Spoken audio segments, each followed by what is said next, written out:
Right. So good afternoon and welcome to bill hearings for the House Health and Government Operations Committee. I want to apologize that we're running a little late today, but we have floor hearing and that was really long. And then we had voting briefings and now we have hearings. So bear with us. Your chairman, Jocelyn Peña-Milnick, and my vice chair, Bonnie Collison, here to my left. I am going to go through some of the rules for the committee just to make our life easier. I will ask for your patience if we encounter any technical streaming issues, which we've done today a few times. Please set your electronic devices to vibrate. As a reminder, there's no food or drink allowed in the gallery. For each bill, we're going to hear from the bill sponsor and then their panel. It's going to be favorable with amendment, and unfavorable. I try to alternate between the favorable and unfavorable to give everyone a fair chance of being heard. The bill sponsor in this committee is not timed, but please don't abuse it. All the other witnesses have 2 minutes to provide the testimony. A timer is displayed on the screen and the witness panel, at the witness panel, and you will hear a sound. Please wrap your thought when you hear it. For the committee, remember that we do a lot in subcommittee. It is 3:07, trying to get you out of here. Let's adhere to our committee rules of 1 question and 1 answer. Members of the public will be able to view this live stream on the Maryland General Assembly website and the YouTube channel. Today we will hear the bills in the following order. Delegate White Holland, House Bill 1100. Delegate Peña-Milnick, House Bill 1376. House Bill 1380, Delegate Peña-Milnick. House Bill 1070, Delegate Warman. House Bill 905, Delegate White Holland. And we're going to end with House Bill 1368, Delegate Martinez, okay? So House Bill 1100, Delegate White Holland, Public Health Equity Dashboard. Good afternoon. Madam Chair, and good afternoon, committee. This is Delegate Jennifer White Holland presenting HB 1100, Public Health Equity Dashboard for your consideration. Thank you for the opportunity to be before you and to present this piece of legislation. HB 1100 requires the Maryland Department of Health, in partnership with the Maryland Commission on Health Equity, to develop and maintain a user-friendly, publicly accessible health equity dashboard. This dashboard will track and display age-adjusted health disparities disaggregated by race, ethnicity, and gender, including key indicators such as chronic diseases, health insurance access, mental health, and substance use. The bill will enhance transparency, provide accountability, and serve as a tool to address health inequities through data-driven policymaking. HB 1100 is also a legislative priority of the Legislative Black Caucus of Maryland. Data and tracking key trends related to health and well-being are critically important and offers comprehensive and real-time data to drive policy decisions, develop and scale evidence-based public health interventions, and ensure the necessary resources are deployed in the right places. I reached out to the Maryland Department of Health, who offered an amendment, which you've seen in your testimony, to update the dashboard quarterly instead of every 30 days. And based on our conversations, this amendment is accepted as friendly, and look forward to making that adjustment in subcommittee. This committee learned that this work is already happening, which is great, and did not produce a fiscal note, which you've also seen. And so plans are already underway to further develop this dashboard and include the measures outlined in HB 1100. And so this bill is truly about maintaining these efforts for the future, again, codifying existing practice and providing transparency, equipping communities with their own data, and offering greater accountability to address health inequities that have persisted for far too long. I respectfully request a favorable report. Thank you for your consideration. Thank you for presenting this bill today. I'm going to open it up for questions now. Are there any questions? Yes, Delegate Kaiser. Thank you, Madam Chair. Briefly, Delegate White Holland, I missed the explanation of the amendment that MDH wanted. I did hear you say you accepted it, but what does it do? Yeah, so essentially in the bill as written, that we wanted to make sure that there was real-time updates as data is available. And so we had listed every 30 days. But based on actually the availability of data and being more realistic, they had recommended that those updates or changes be made quarterly, and that's what's reflected in their testimony.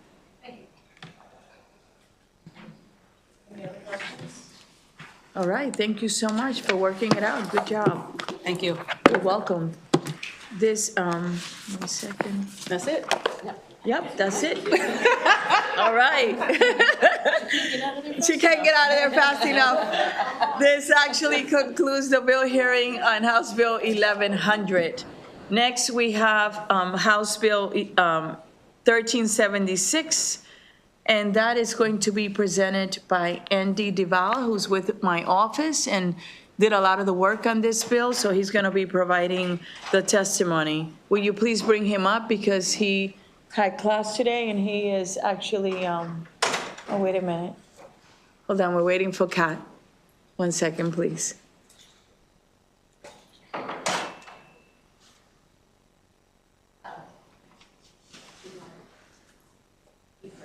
Yes. Okay, it's okay. It's Friday.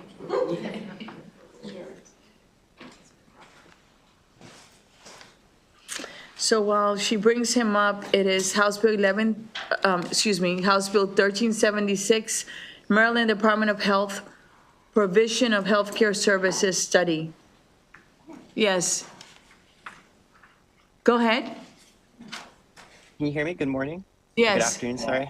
Okay, awesome. Thank you so much. All right, good afternoon, Madam Chair, Madam Vice Chair, and honorable committee members. I'm pleased to present House Bill 1376 to you all.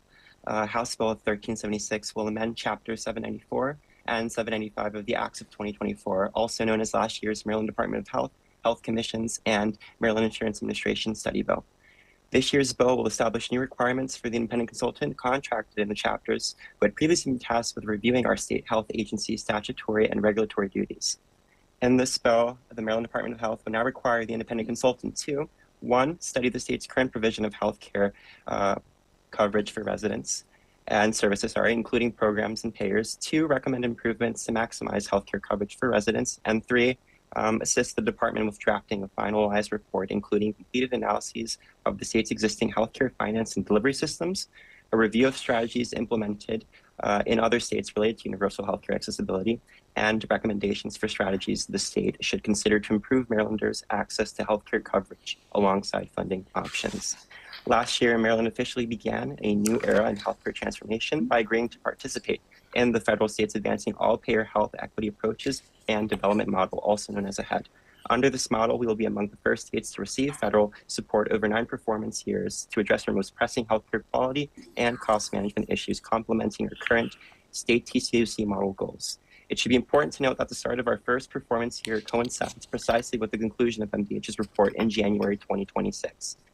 While we are still in the model's 18-month pre-implementation phase, these new study requirements would enhance the consultant's review and research, allowing the state to receive a more comprehensive and well-rounded report on our healthcare financing, coverage, and strategies for improvement, ensuring we are fully prepared to successfully implement strategic, high-quality, and equitable health policy come the start of Maryland's first implementation year in the model in 2026. Like last year's bill, HB 1376 will be relatively low cost, reaping significant long-term benefits for the future of Marylanders' health care. With this, I thank you for the opportunity to present the bill and request the committee's favorable report. Okay. Thank you for your testimony. Very well done. Are there any questions for Andy?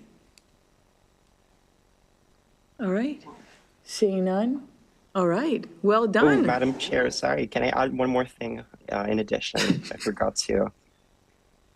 There's an amendment with the bill that's just cleaning up some redundant language that has, alongside that, we also asked for favorable support for that as well. That's it. All right. Thank you very much. And I know the council has the amendment already. Thank you very much. And thank you for your work on this, Andy. We really appreciate it. And there are no questions for you. All right. Thank you so much. Thank you so much. You're welcome. I have, I'm going to go to an unfavorable, Deborah Brocado. Yeah.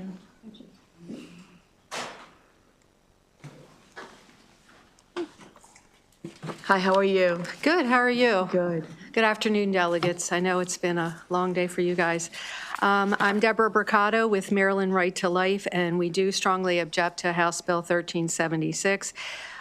We do object to the appropriation of use of any public funds for the purposes of abortion violence and to any changes to the healthcare services that would expand promotion and funding of abortion. This bill is seeking to consolidate payers and programs in the state, and based on the AHEAD model, the goal would expand across state lines. And this would include the ability to prescribe across state lines, which is a big problem for us, especially because of the abortion pill, which is so dangerous.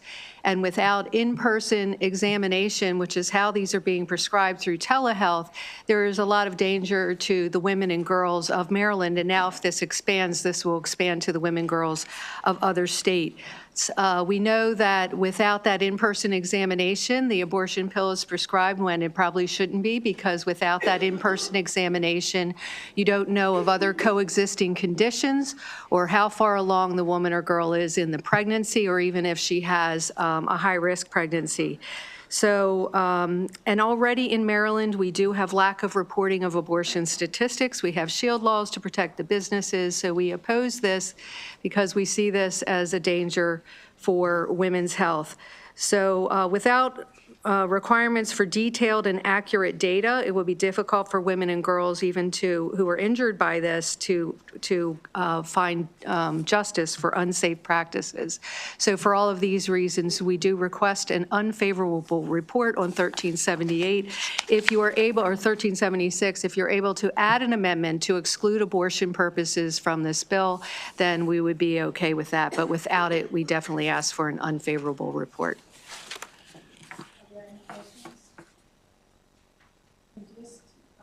For the record, because it is my bill, this bill doesn't do any of that. It is a simple study request to look at the differences. The bill we passed a year before is looking at all the different systems that we have, all right? Like the HSCRC, the MIA, because sometimes they overlap. So what we're adding is to that study is to look at where the holes in healthcare.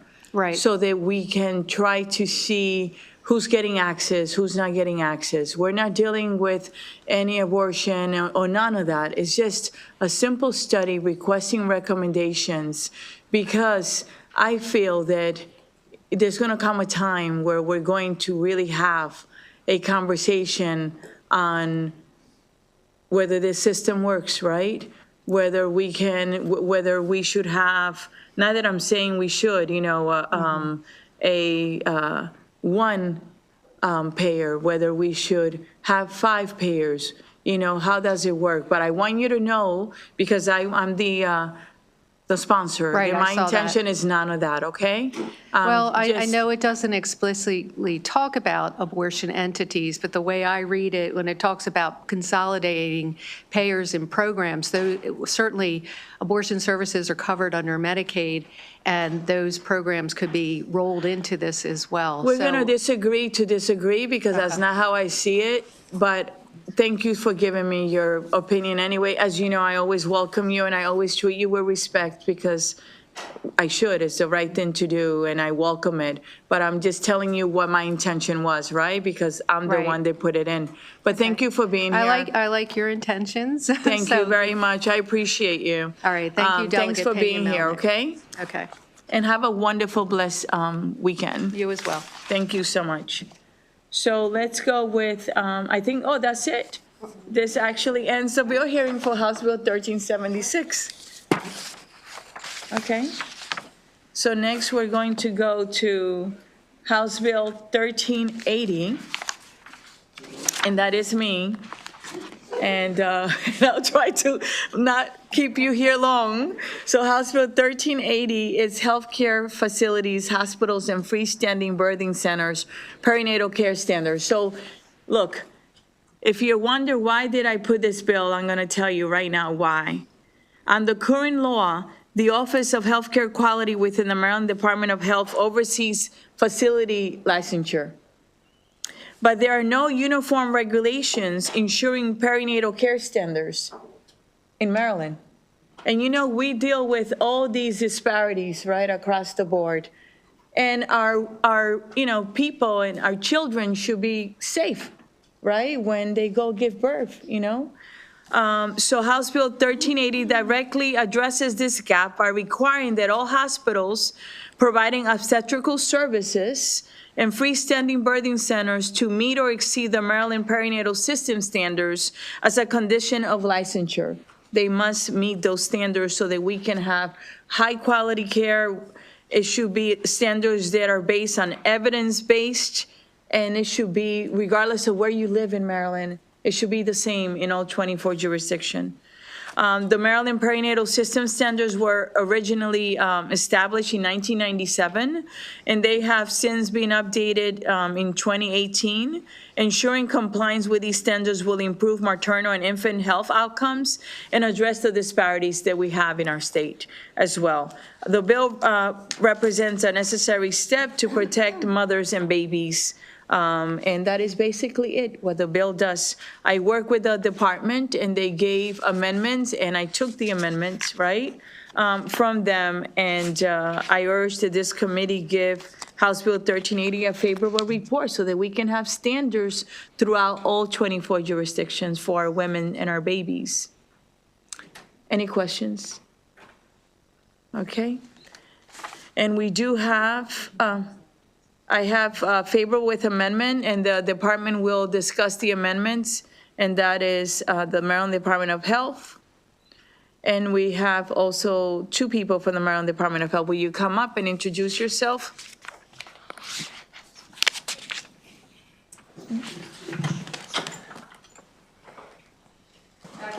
Someone's favorite doctor. I was just told by someone, to my left, in my ear. Okay, good afternoon. Good afternoon, How Chair. are you? Good. For the record, I'm Dr. Nilesh Kalyanaram, the Deputy Secretary for Public Health, and I didn't want a whole week to go by without hanging out with y'all, so here I am. You're going to get one of those little cars that they do a little hole and you get something? I'll give you a bottle of water.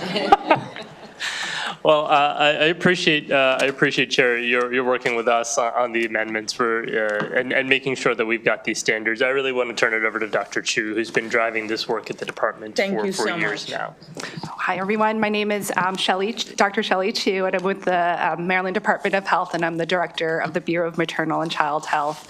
And I wanted to talk a little bit more about the Maryland Perinatal System Standards, and they are modeled after the American College of Obstetrics and Gynecologists and the American Academy of Pediatrics of the Standards of Care. And so these standards range from level 1, which is basic care, to level 4, high-risk perinatal and neonatal care.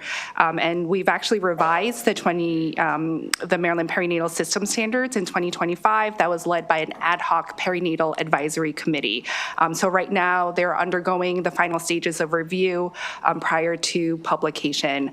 And so right now, for one of the amendments, it is to address that the perinatal system standards version does not include birthing centers, and so therefore the development of these standards will take longer to complete. The department also works closely with MIMS. MIMS has existing regulations for the standards for level 3 and level 4 birthing hospitals, and the Bureau has authority to conduct these voluntary site visits for level 1 and level 2 birthing hospitals with MIMS, but there are no existing regulations for the standards for level 1 and level 2 birthing hospitals. So therefore, the second amendment would require the department to work jointly with MIMS on these regulations. And overall, as you heard, this bill will be a valuable step towards increasing access to safe, high-quality, and community-based perinatal services. So the department respectfully asks that the committee return a favorable report on HB 1380, and thank you for the opportunity, and we're also happy to answer any questions. And thank you so much for being here, both of you. Thank you for your work and your commitment to our state. Delegate Hill. Thank you. Thank you for the bill, Madam Chair, and thank you all for being here. Dr. Chu, I just want to clarify. I think it's a great bill, but I'm just wondering, do we have data that shows that outcomes are comparing outcomes from birthing centers to the hospitals? Do we have data that suggests that we need to change the standards? I'm sorry, apologies. So just to make sure that I'm understanding the question about data, about outcomes of birthing centers versus. Right. So I thought what you testified to is that we already have standards for hospitals, but we don't have the same requirements or similar requirements or adapted requirements for birthing centers. And I want to know, are we seeing worse outcomes in childbirth coming out of birthing centers than we're seeing out of the hospitals? So I think in terms of outcomes, because there have not been a birthing center since 2023 when the last one closed down, I have not looked at the outcomes as well too, but there are national birthing centers standards as well, and so they would need to be developed to align with national standards. And I was just, note that there are no birthing centers here in Maryland now. Correct. So this is more of a preemptive Correct. type of thing. Okay, thank you. Yeah. And especially because we have some hospitals, they have closed their OBGYN services where you have to travel, elsewhere to give birth. And we have a lot of counties that do not have those services as well. Any other questions? Thank you very much. I want to thank you for working with me on this bill. And it really made a difference. I really appreciate both of you, okay? Thank you. You're welcome. I hope you have a great weekend, that you get to relax a little. Thank you. And remember that you're Dr. Shu, Delegate, Vice Chair Collison's favorite doctor, okay? So this actually concludes the real hearing on House Bill 1380. Let's go to House Bill 1070, Delegate Warman, Maryland Department of Health Access to Telephone Study. And you have a panel, it's Tammy Bresnahan and Cornelia Bright Gordon. Will you be so kind and keep her company, okay? This is your first bill in this committee, right? This is my first bill overall, so, Oh. and my first time testifying ever, so. Okay. Yeah.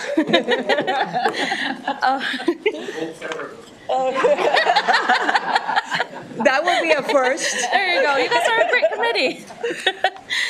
Well, thank you, Chair Peña-Melnick, Vice Chair Collison, and members of the best committee in the General Assembly, the Health and Government Operations Brownie Committee. points. No, go ahead. My name is Delegate Teresa Warman, and as we've mentioned, this is actually my first bill that I'm presenting under my own name. Thank you for the privilege to present House Bill 1070, which asks the Maryland Department of Health to study the feasibility of installing and maintaining telecommunication systems in assisted living facilities, psychiatric facilities, and nursing homes. This issue isn't new, and I chose this bill to be one of my first ones because it was actually suggested to me by one of my District 16 constituents. A different version of this bill was heard last year in this committee. At the time, it was the chair directed a small group to meet and refine the bill. And the group recommended coming back this year with a study rather than a direct mandate. So here we are.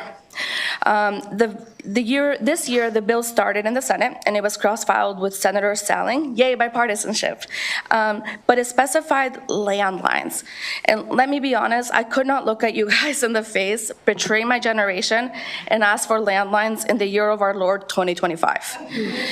When and while there are reasons to use landlines, there may also be cheaper and more practical options out there. So I worked with the Amendment Office to update the language from landlines to telecommunication systems, allowing for Wi-Fi phones, voice over IP, or any other alternatives that fit modern needs and help reduce costs. I trust the committee to choose the language you prefer. This study is needed because current regulations technically require phone access, but in reality, many residents only have access to shared common area phones, which means no privacy for sensitive calls. Cell phones alone are not a solution. Some residents have physical limitations that make them difficult to use, while others could struggle cognitively with mobile devices. The goal of this study is to figure out the best and most cost-effective way to ensure reliable, accessible, and secure private communication for residents. I want to address some of the concerns that the stakeholders, such as the Maryland Department of Health and Lifespan, brought up when I met with them and in their letters. The first concern is that existing regulations already require phone access. Why is this necessary? And yes, while facilities are required to provide reasonable access to phones, in many cases, this just means that 1 or 2 shared phones for an entire facility.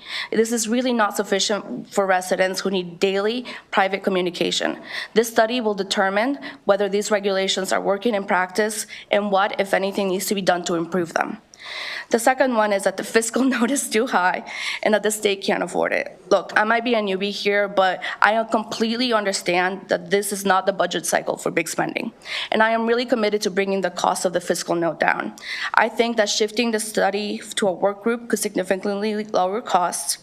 Using MDH's existing staff instead of consultants would remove a major expense, and exploring other funding options could help offset costs. I am more than open to working with the committee to find the most cost-effective path forward. The third concern is that psychiatric facilities have safety concerns with phone access.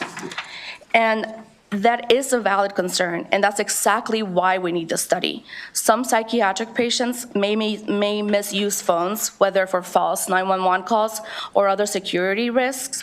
This study would examine how to implement supervised or restricted access where necessary, and whether VoIP systems would provide a better balance of safety and accessibility. My goal is to ensure that patient safety while maintaining their right to communication. And the fourth one is, why not just rely on cell phones? Look, I get it. Cell phones are everywhere. You guys will see me with mine in my hand at all times. But they're just not a reliable solution for all residents. Like I said earlier, some people may lack the physical ability to use them. Some lack the cognitive ability to navigate them. They can get lost, stolen, or broken too often to be dependable in care facilities.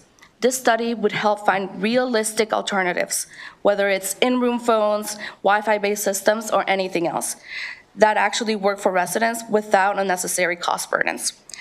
In conclusion, this bill is about practical problem solving, and I am fully committed to finding a cost-effective solution that works for the state and the residents who need better access to communication.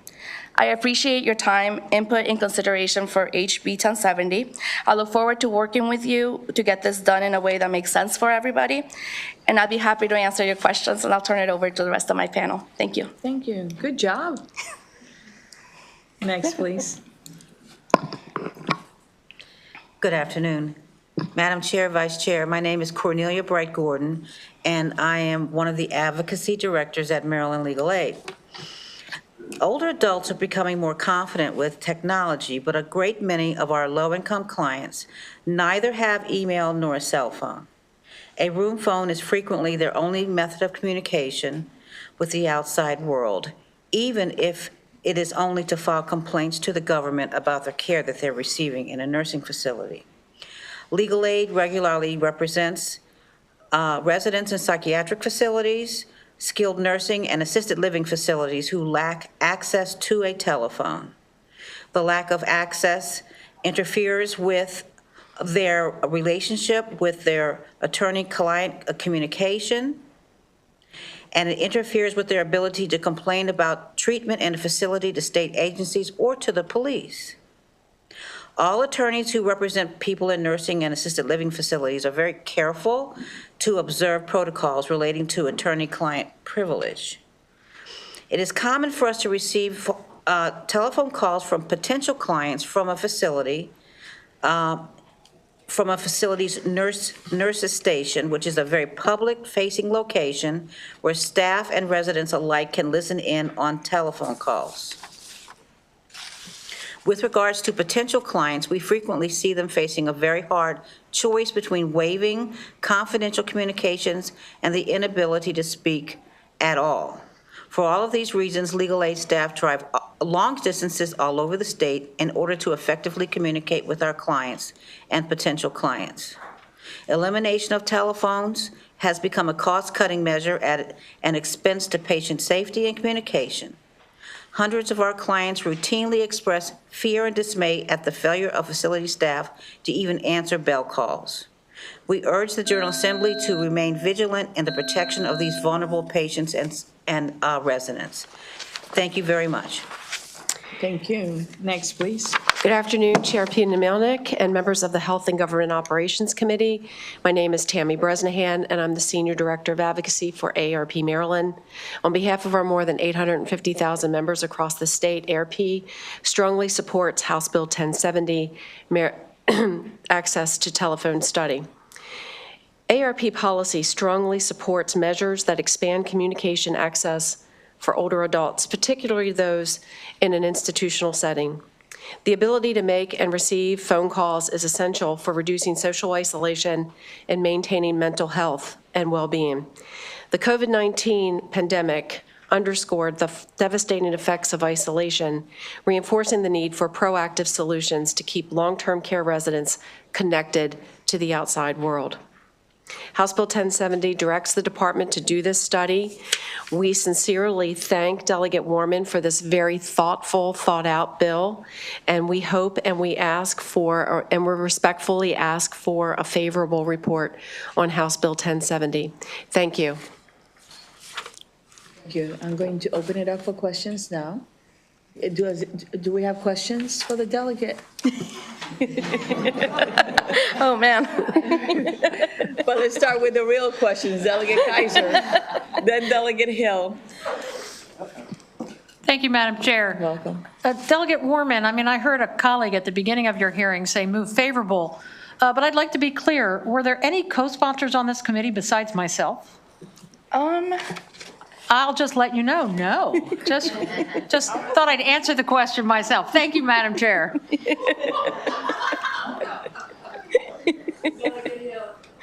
Delegate Warman, so one of the things you probably have learned by now is we do try and help each other out, and we only get one bite of the apple from there. So Lifespan has some testimony that I think you've seen, and their argument is that we don't need new legislation, we just need enforcement of the current federal and state rules, and they point out that federal section 483.10 says a resident has the right to have reasonable access to a telephone. The facility must protect and facilitate the resident's right to communicate with individuals and entities. And they also talk about state laws that talk about access to private, to be able to make private calls. Can you address why this is not an enforcement issue from your standpoint, that these regulations and laws are not sufficient?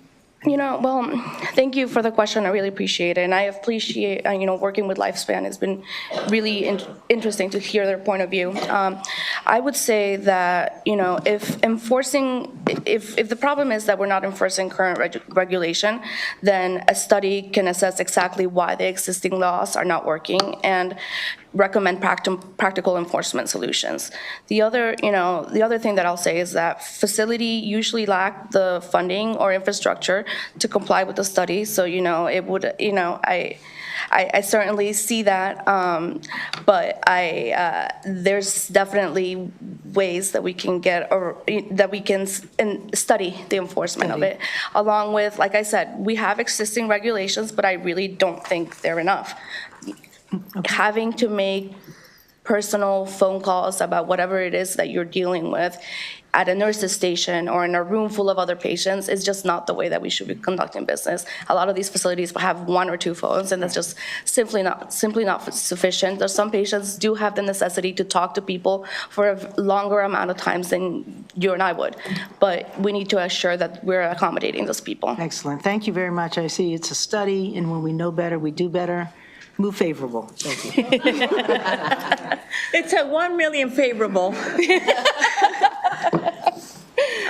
So Delegate Bagnall.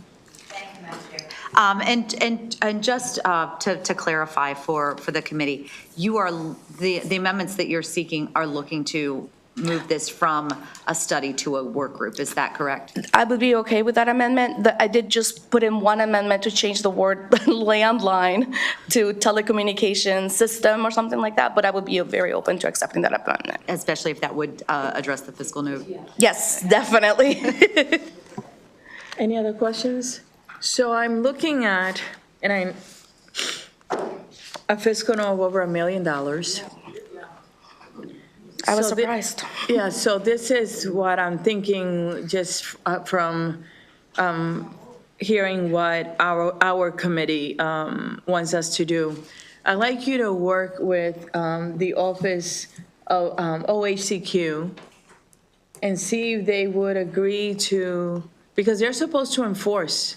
According to the Lifespan Network letter that I have here, it's not just the federal government, it's also the OHCQ office that has to enforce as well, right? So if you can see if they can come up with a work group or a survey that they would do of the facilities to see, what the problem is, right? And also, if you can ask the AG's office, the Office of Consumer Affairs, if they have received any complaints, and OHCQ, if they have received any complaints as well. And I know that Donna Kaufman is sitting in the back, and I'm reading her letter that she submitted. I know. I thank you for raising your hand. I appreciate it. I would like you to work with her to see if you could put something together where they can help survey their the facilities as well. All right. And if they can do it, then I will write a letter asking for it. So I think that, see if you can work on it. Absolutely. Okay? Thank you very much. Thank you to the rest of the committee. You're welcome. And the reason I feel that when you're older and you're in these facilities, you're lonely. And loneliness there's so many studies that we have, right? Dementia and all this stuff that we don't have money to pay for, right? As well. So having some human aspect, the connection is very important. So we have next Seth Miller, and it's a favorable with amendment. Will you be so kind and bring that person up? Thank you so much, Kat.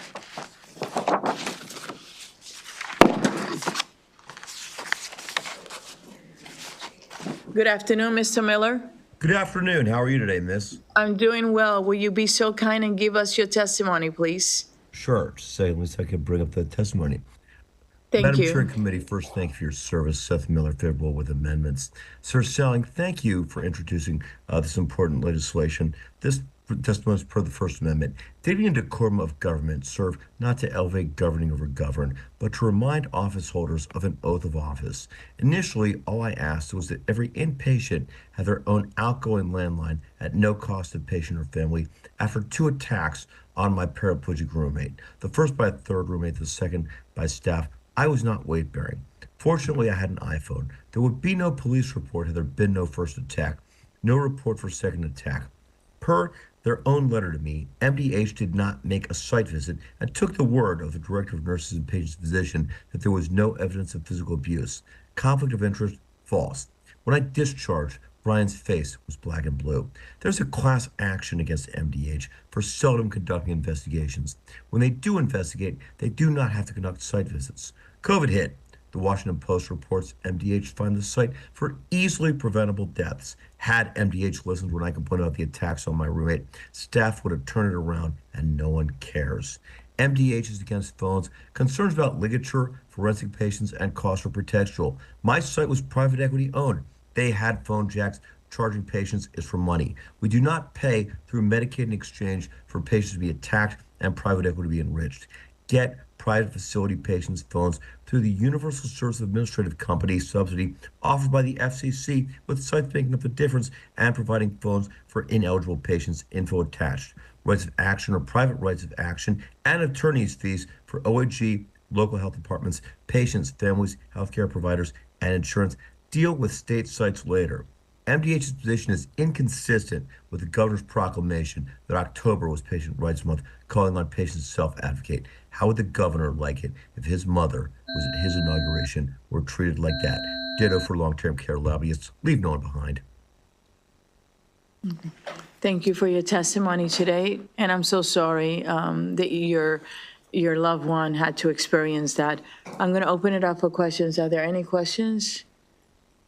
Thank you so much for your testimony, okay? We listen. Have a blessed afternoon. Thank you. You're welcome. This actually concludes the bill hearing on House Bill 1070.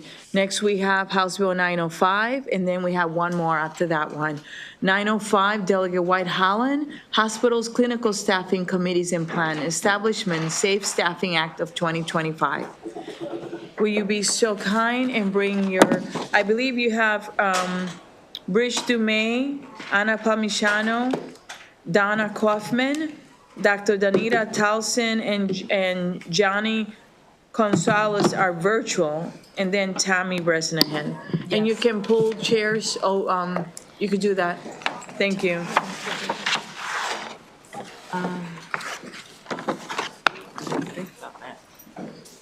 But not really noticed. Okay, good afternoon, Chair Pena-Melnick, Vice Chair Cullison, and members of the House Health and Government Operations Committee. For the record, I am Delegate Jennifer White Holland, presenting HB 905 for your consideration. Thank you again for the opportunity to come before you today. So we're back again.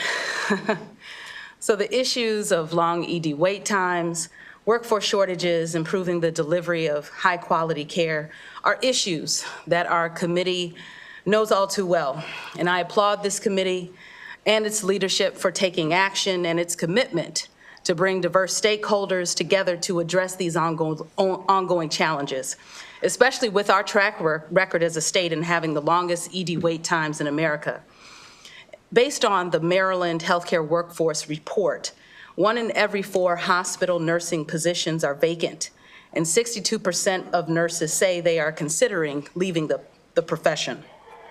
These unsafe staffing levels lead to medical errors, higher mortality rates, and healthcare worker injuries and burnout.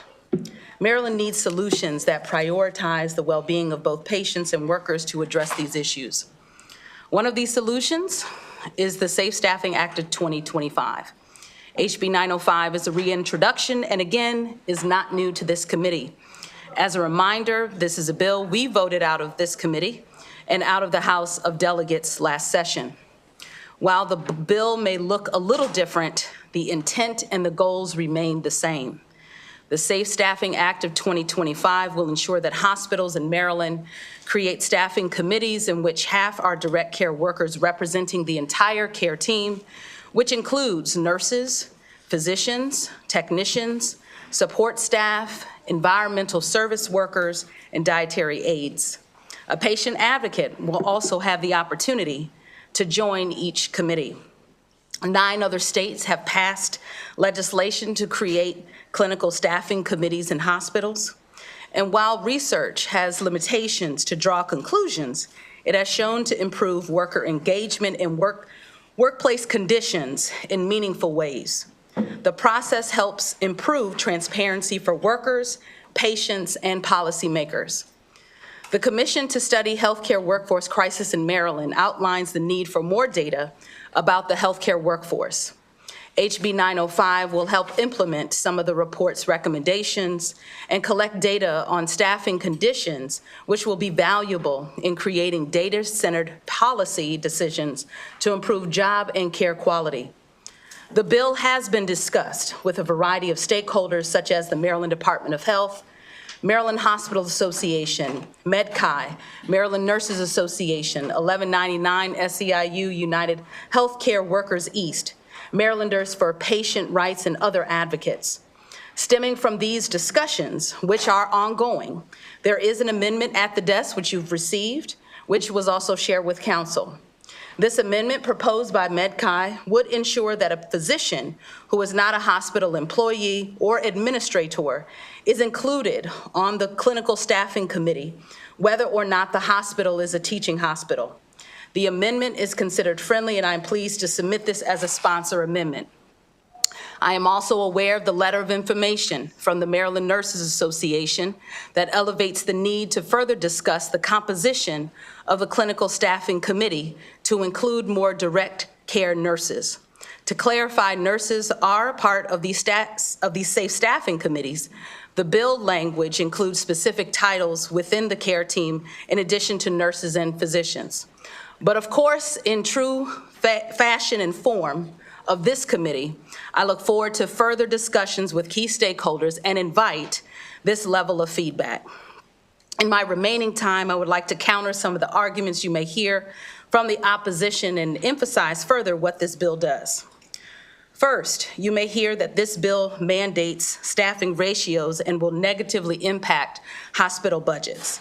This bill will not negatively impact the hospital budget or lead to bed closures because hospital management has an opportunity to amend staffing plans based on flexibility. This bill is flexible, and it's a flexible guideline that does not mandate ratios. Again, I'll repeat that again, it does not mandate ratios. Second, another argument you may hear is that many of our hospitals already have shared governance models, and this will cause an administrative burden on hospitals. So shared governance is a best practice, which I know my own community hospital employs, which is why the legislation is being proposed. Having a separate staffing committee, in addition to what some hospitals may already have, does not replicate work and instead ensures an effective process with direct care workers at the table. Maryland Hospital Association has worked with the legislature on passing 2 labor and management committees on safe lifting and joint workplace violence that has been successful. Another point you may hear is that our state is already working on addressing the healthcare staffing crisis, and that's enough. And so existing state-led commissions have addressed healthcare workforce through loan repayment, sign-on bonuses, and improving the education pipeline, but they have not solved the crisis of understaffing, retention, and improving quality of care in hospitals. This bill recognizes that those closest to the problems are those that are closest to the solutions. And so we need a process that is inclusive and includes the entire care team. More importantly, the direct care workforce in my community and those who have approached me desire to be at the table when making these decisions. And lastly, you may hear that this isn't a problem at all. In my panel today, in the written testimony that you've received, along with the data that you've received and the stories that you will hear and that you will see in the written testimony, refute that claim, which demonstrates the need for this sensible legislation. And as we look ahead to the AHEAD model, which is the all-payer health equity approaches and development model, pun intended, HB 905 is a tool that will help hospitals meet performance measures for quality and health equity. And so this is an opportunity for our state to be a leader and blend the use of staffing committees, staffing plans, and reporting together, which will better position our state to care for those who care so much for others. Overall, this hybrid approach will yield staffing plans that are worker-driven, flexible, and publicly available. This bill will ensure the voices of and perspectives of our healthcare workforce are at the decision-making table, make improvements to workplace safety, address staff turnover, and improve how we deliver care. I respectfully request a favorable report as amended. Thank you for your consideration. Go ahead, Bridge. Hello, I am Bridge Dumais with 1199 SEIU, the largest healthcare workers union in the nation. Over 5,000 of our members work in dangerously understaffed hospitals across Maryland. Their experiences prove that short staffing is pervasive and can have serious consequences on both quality of care and workplace safety. We urge a favorable report on HB 905 to enable worker and patient-driven solutions for safe staffing. When I ask workers to describe the impacts of short staffing, there are 3 common themes. 1, we can't give patients the care they need in time. 2, we are burnt out. 3, we are disregarded when we raise our concerns about staffing. Recently at a hospital where 1199 has members, there were not enough workers in the behavioral health unit to do patient wellness checks every 15 minutes, as is best practice. Tragically, a patient committed suicide in the hospital. At Capital Region Hospital in Largo, a member of 1199 was brutally beaten by a patient. She was the only worker on the floor. No one was there to de-escalate or intervene. Our member was so injured and bloodied that she couldn't get herself up. So another patient had to go and get help. Short staffing is a crisis. The current approach to addressing this crisis has not been effective yet because workers still lack a real voice on the job. Hospitals do offer sign-on bonuses and education pipelines, but they are still understaffed. Recruitment efforts are valuable, but they alone are not enough to retain workers when their ideas never make it further than a suggestion box.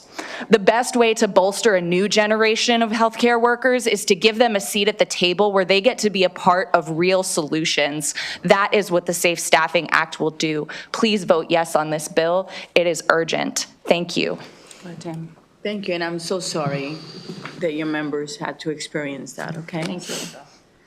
Good afternoon, Chair Pina Milnick and the members of the Health and Government Operations Committee. My name is Tammy Bresnahan. I am the Senior Director of Advocacy for AARP Maryland and submitting this testimony on behalf of AARP, who represents over 850,000 members, in strong support of House Bill 905, the Safe Staffing Act of 2025.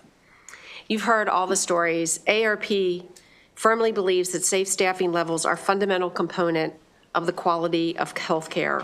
When hospitals are understaffed, patients, particularly older adults, face increased risk, including longer wait times, medication errors, and preventable complications, and even death. Additionally, overworked nurses and healthcare staff experience, like they said, burnout, which contributes to the high turnover rates.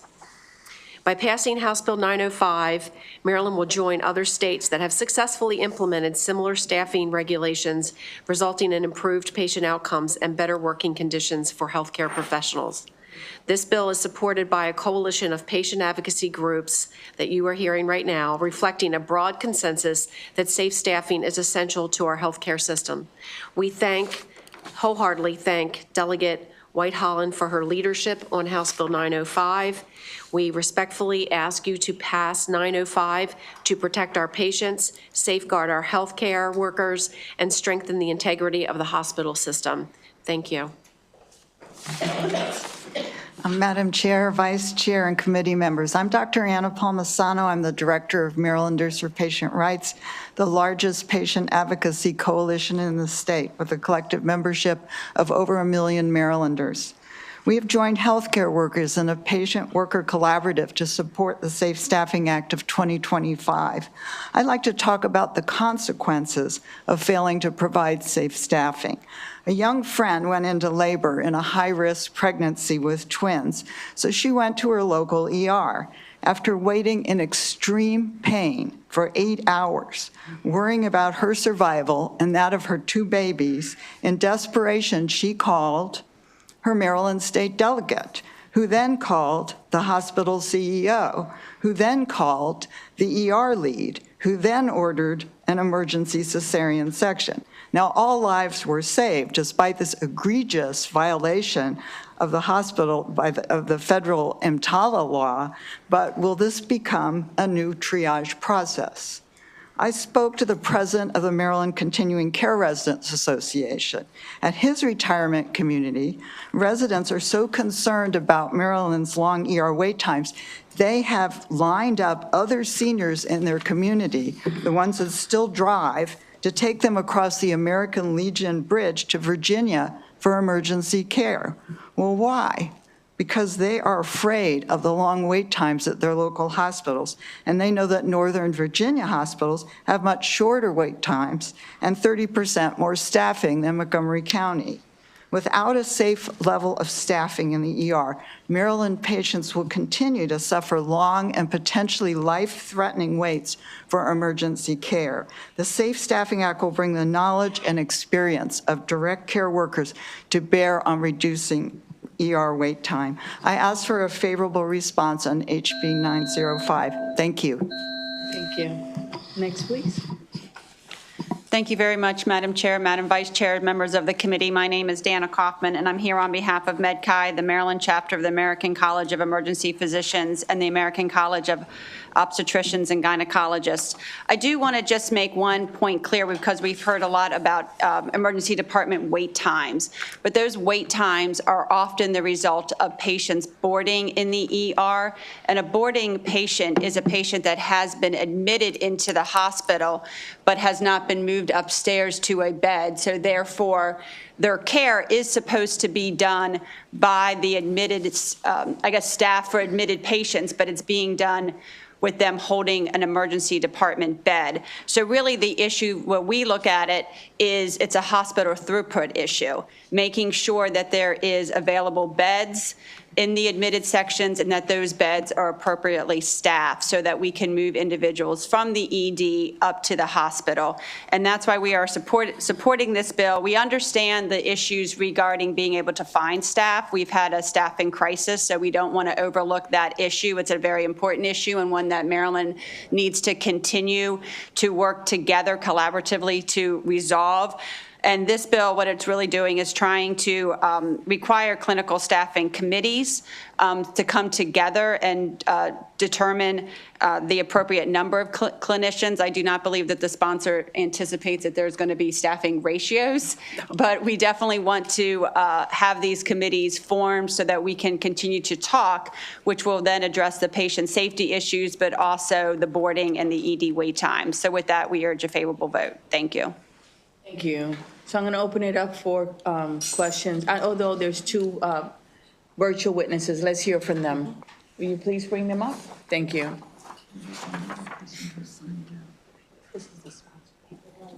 Only one? Who's the person? Dr. Danita Tolson. So Johnny is missing. Okay. Good afternoon, Dr. Tolson. Will you be so kind and give us your testimony? Yes, thank you. Greetings, I'm Dr. Danita Tolson. I'm a registered nurse and the Maryland State Conference NAACP health chairperson. I'm in favor of House Bill 905, Safe Staffing Act. I have worked with patients and students to try to get patients in and out of the emergency rooms, hospitals, and triage areas in a timely fashion. Who determines the waiting times for a patient? Triaging a patient, then sending them back in the waiting rooms is not cutting down on the patient's waiting time because the patients are still waiting. We could properly care for patients if adequately staffed. When we are not staffed, it holds up the ambulances to go back out to help someone else. We need the proper staffing to patient ratios. Doing vitals is not cutting down on the waiting. It is just cushioning to hush the patients until they are seen by the doctors because they are put back in the waiting room. The patients are being charged by the hospitals from the time of triage and while they are waiting. We don't have enough nurses and staff to take care of the patients or cut down on the waiting times. Nurses and staff are overworked and understaffed, which causes medication errors and may cause unsafe patient practices that lead to nurse or staff burnout. Sometimes patients are in the halls waiting on stretchers, which increases the risk for the spread of infection from patient to patients. Are we truly looking at the number of patients who leave the hospitals because of the long waiting times, because of the poor staffing, and how we can be more efficient? We need to track the patients leaving compared to their waiting times and how we need to staff safely to care for the patients. I ask that you are in favor of House Bill 905. Thank you. Thank you. Is he on now? All right, so Johnny Gonzalez is not on virtually. We're going to open it up for questions. I see Delegate Hutchinson. Thanks, Madam Chair. I guess to the delegate, last year, I remember this bill very much last year. Last year, we also didn't have the ED commission or study that's going on, and I heard just about everybody in testimony referred to the ED as the issue. So isn't that going to resolve the issues? And I've already heard from MHA when they came in their hearing that they're already working on multitude of things to address the throughput issues that seem to be prevalent in everybody's testimony here today.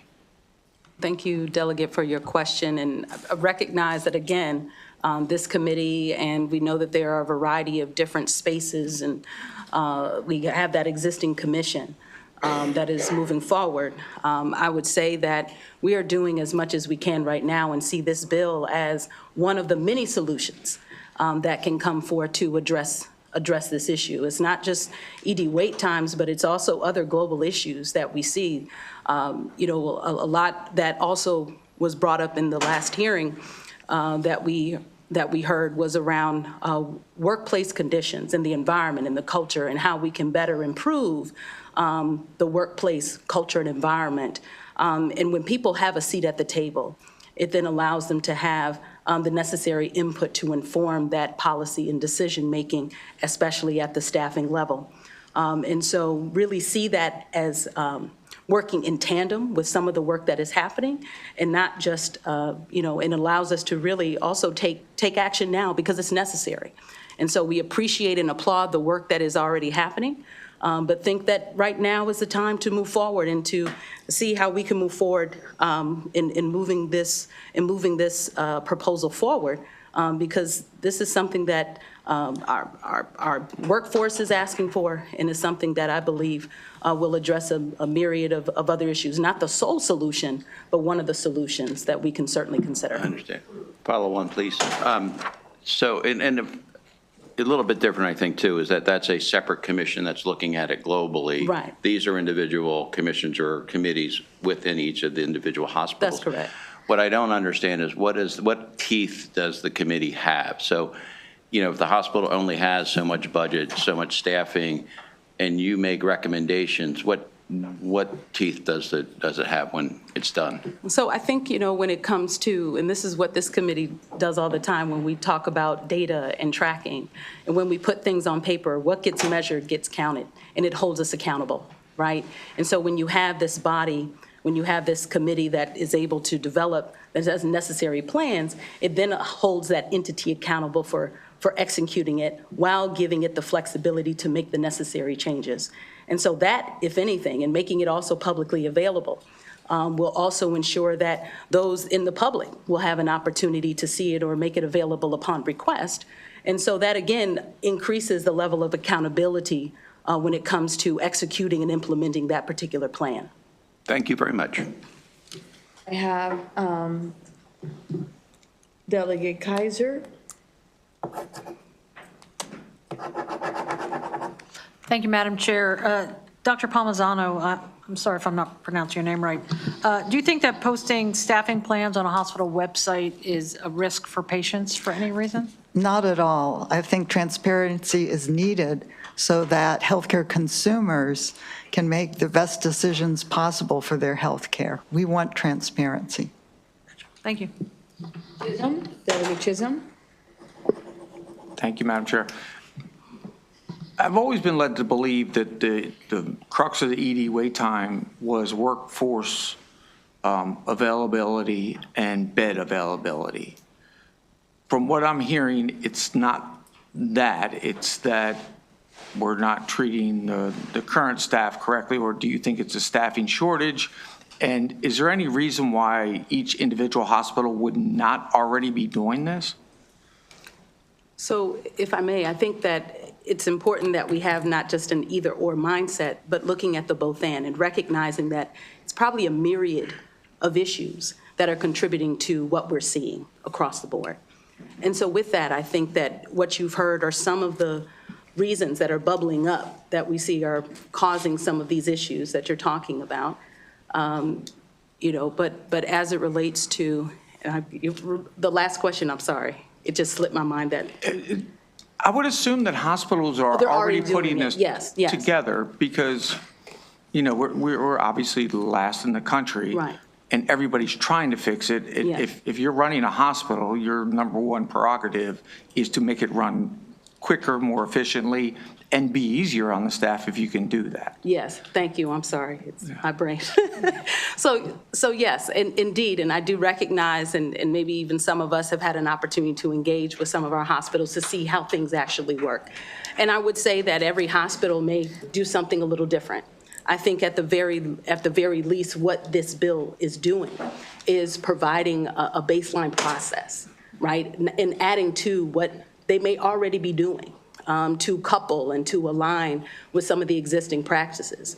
And so we applaud the work that they are already doing. This is another opportunity to ensure that there is greater collaboration and inclusion at the table with the necessary voices to inform the staffing plans. And so, again, it is wonderful that there are some hospitals that are doing it while others may not be.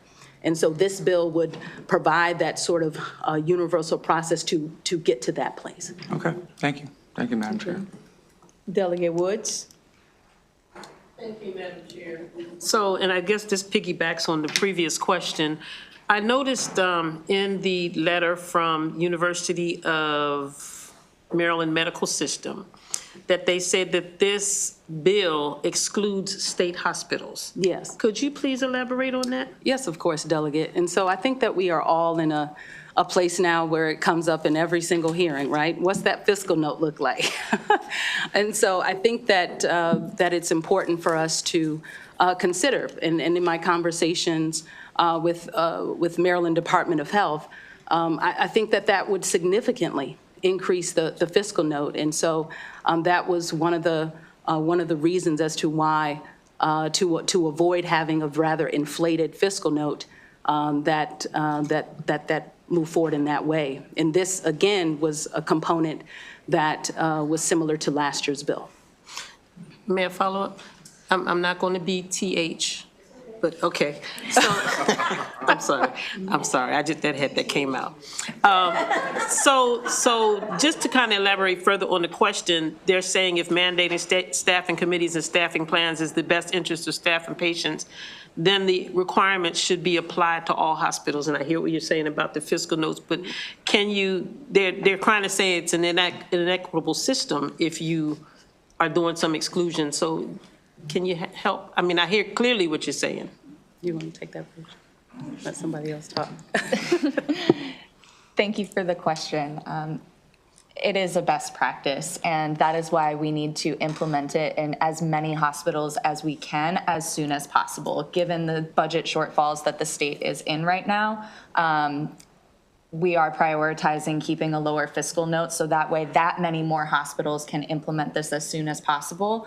And then if we get to a point where we are not in such a budget shortfall, we can explore what it could look like at the state hospitals, and state hospitals would then potentially have the benefit of learning from the other hospitals who have already implemented this and then can get committees off the ground faster. All right, thank you. Thank you, Madam Chair. You're welcome. I have next Delegate Riley. So I guess it's to the sponsor. Thank you for the bill. It's definitely good intentioned. So I was thinking, do you think that this might be a little bit, I don't know, duplicative to what the commission is currently doing? Because when they were here for the briefing, they did talk about and understood that there were many hospitals that were implementing, plans to get that wait time down. They're already visiting those hospitals, coming up with, which plan may be the best, and then coming back to this committee with their recommendations, and then let's go from there, opposed to, jumping in now and trying to kind of, I don't know, overstepping their authority and their decisions. And I just, so you don't think that this is any way duplicative or stepping on their toes or jeopardizing what they're currently doing? No, I do not believe so. Okay, and why is that? I would say that, again, that this is a complementary, right? We know that there is an existing commission. There has been other efforts to address this, along with workforce shortages and in strengthening our pipelines. But I think this is a proposal that will allow us to ensure that across the board, that there are the right voices and the perspectives necessary who interact and engage with patients, providing that direct care, that have a table to inform these policies and staffing plans. So I don't believe that it is duplicative of other efforts. This is a tangible action opportunity that we can take right now. Thank you. Delegate Lopez. Thank you, Madam Chair. It's good to see everyone. It's been a couple sessions since I worked directly on a nursing shortage bill, and so maybe things have improved a little bit, but I remember one of the statistics that was really startling to me was to hear that even if we made changes now, it would still be decades that we would have this shortage. Is that trajectory still accurate, and where are we seeing the most acute need? Or is the shortage really everywhere? The shortage is certainly everywhere, but we also are seeing that other states are managing it better. As Delegate White-Holland did mention, there are 9 other states who have implemented these safe staffing committees for labor management. And we know that in Maryland, we've been, for the last 9 years, the worst in ER wait times, 46th in staffed beds, and 45th in salaries for nurses. So we know that we do have to do more. And we know that there have been very important efforts, but things have not improved. And so that is why we need to use all of the tools in our toolbox. And we know that the strongest tools are going to come from the workers and the patients themselves. As Delegate White-Holland shared, those closest to the problems are those closest to the solutions. And currently, in the solutions that have been proposed and enacted, workers and patients have had an inadequate voice in that process. And so this makes sure that everybody truly has a seat at the table, which I know is a central and very important value of this committee and of democracy. Thank you. Delegate Bagno, followed by Taveras, then Johnson. Thank you, Madam Chair. And earlier today, I was talking about my concerns about the current workforce issues impacting the current workforce and exacerbating the shortage. So, Bridge, if you could you talk to us about what, how your members are feeling and how they are being impacted by the staffing issues, how they currently make their concerns known and how they are being addressed. Thank you so much for that question, Delegate Bagnall. I hear from workers constantly that when they raise their concerns about staffing and they bring their ideas to the table, they'll be told, attend this town hall meeting, put it in the suggestion box, and then nothing ever changes. And the truth is, when workers are not part of helping to craft the safe staffing plan, management comes up with solutions that are not always successful because they're just looking at metrics and they're not thinking of the workers as human beings. For example, one hospital's attempted solution was to change the workers' shifts around, having them stagger their clock in and clock out times and mandating that they start to come in every other weekend. But that plan backfired horribly because workers started to struggle with childcare and transportation. The end result was more workers calling out and more workers quitting because of the increased burden on their lives. So the Safe Staffing Act gives hospitals the benefit of implementing safe staffing plans that will actually work. It helps reduce the burden on workers and make sure that they have safer working conditions and are better able to take care of their health and their loved ones. I have on my list Delegate Taveras, followed by Johnson, followed by Warman, followed by Hill. Thank you. Okay. So most of my questions have been asked. There was a question. I understand the importance of this, so I don't think you need to sell me on this issue, but I think the question of patient outcome is on the table because that's what they're alleging. It's like, how is this going to improve patient outcome, right? And there isn't enough data based on what we know, I think, to assess that there's going to be guaranteed improvement in cost savings on the long run. How can you convince the other side that there will be?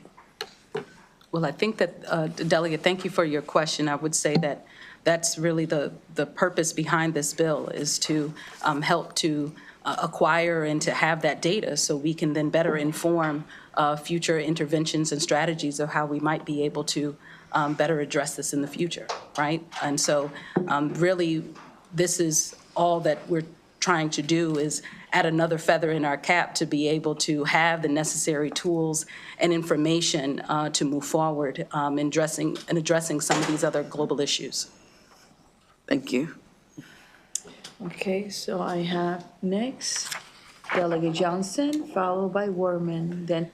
Thank you, Madam Chair, and thank you for the bill. I too remember this bill from last year. There was a lot of robust discussion last year on this bill. The Maryland Code of Regulations already has requirements for minimum nurses to patients. And I wondered is that not being followed now? And if not, who oversees that? And on page 2, I saw that this does not apply to state hospitals. Can you tell us why?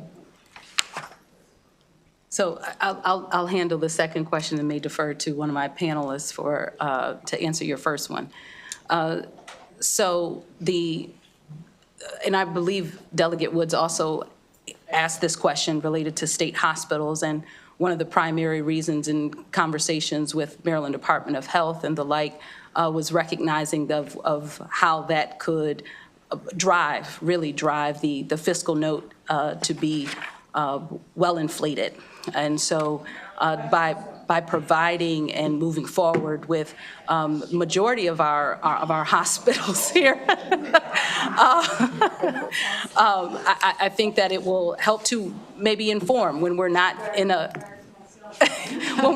budget crisis, right? How can we then expand it more globally, right?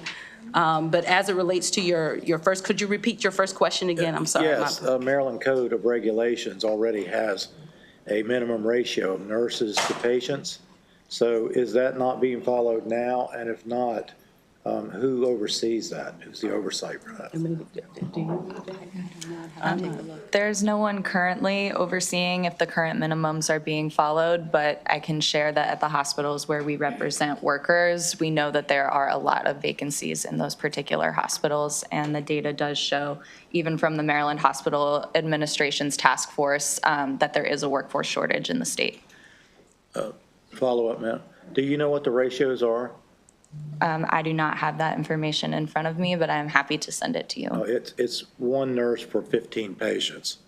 So I just didn't know if that was being followed in our hospitals. I can tell you that when I speak with 1199 members and I ask them how many patients they are seeing, it's 1 to 30 or 1 to 40. Also depends. All right, thank you, Madam Chair. Type of care is given. Your Werman and then Hill. Thank you, Madam Chair. You're welcome. Sorry, just right too. Thank you. So I have a lot of chronic conditions. So at different points in my life, I've spent significant amount of time at hospitals. So I've made friends with the nurses and I've gotten to know them. So, and I know this varies by, hospital to hospital, but do we know what hospitals in Maryland are already, or if they're already doing anything to engage with their employees on these staffing decisions?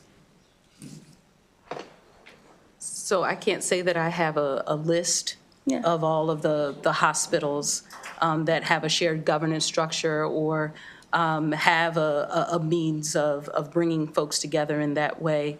But I'm fairly confident that our colleagues from the Hospital Association would be able to provide you with that information of the specifics of the variety of ways and plans and initiatives that they put forth. So I would defer to them to describe.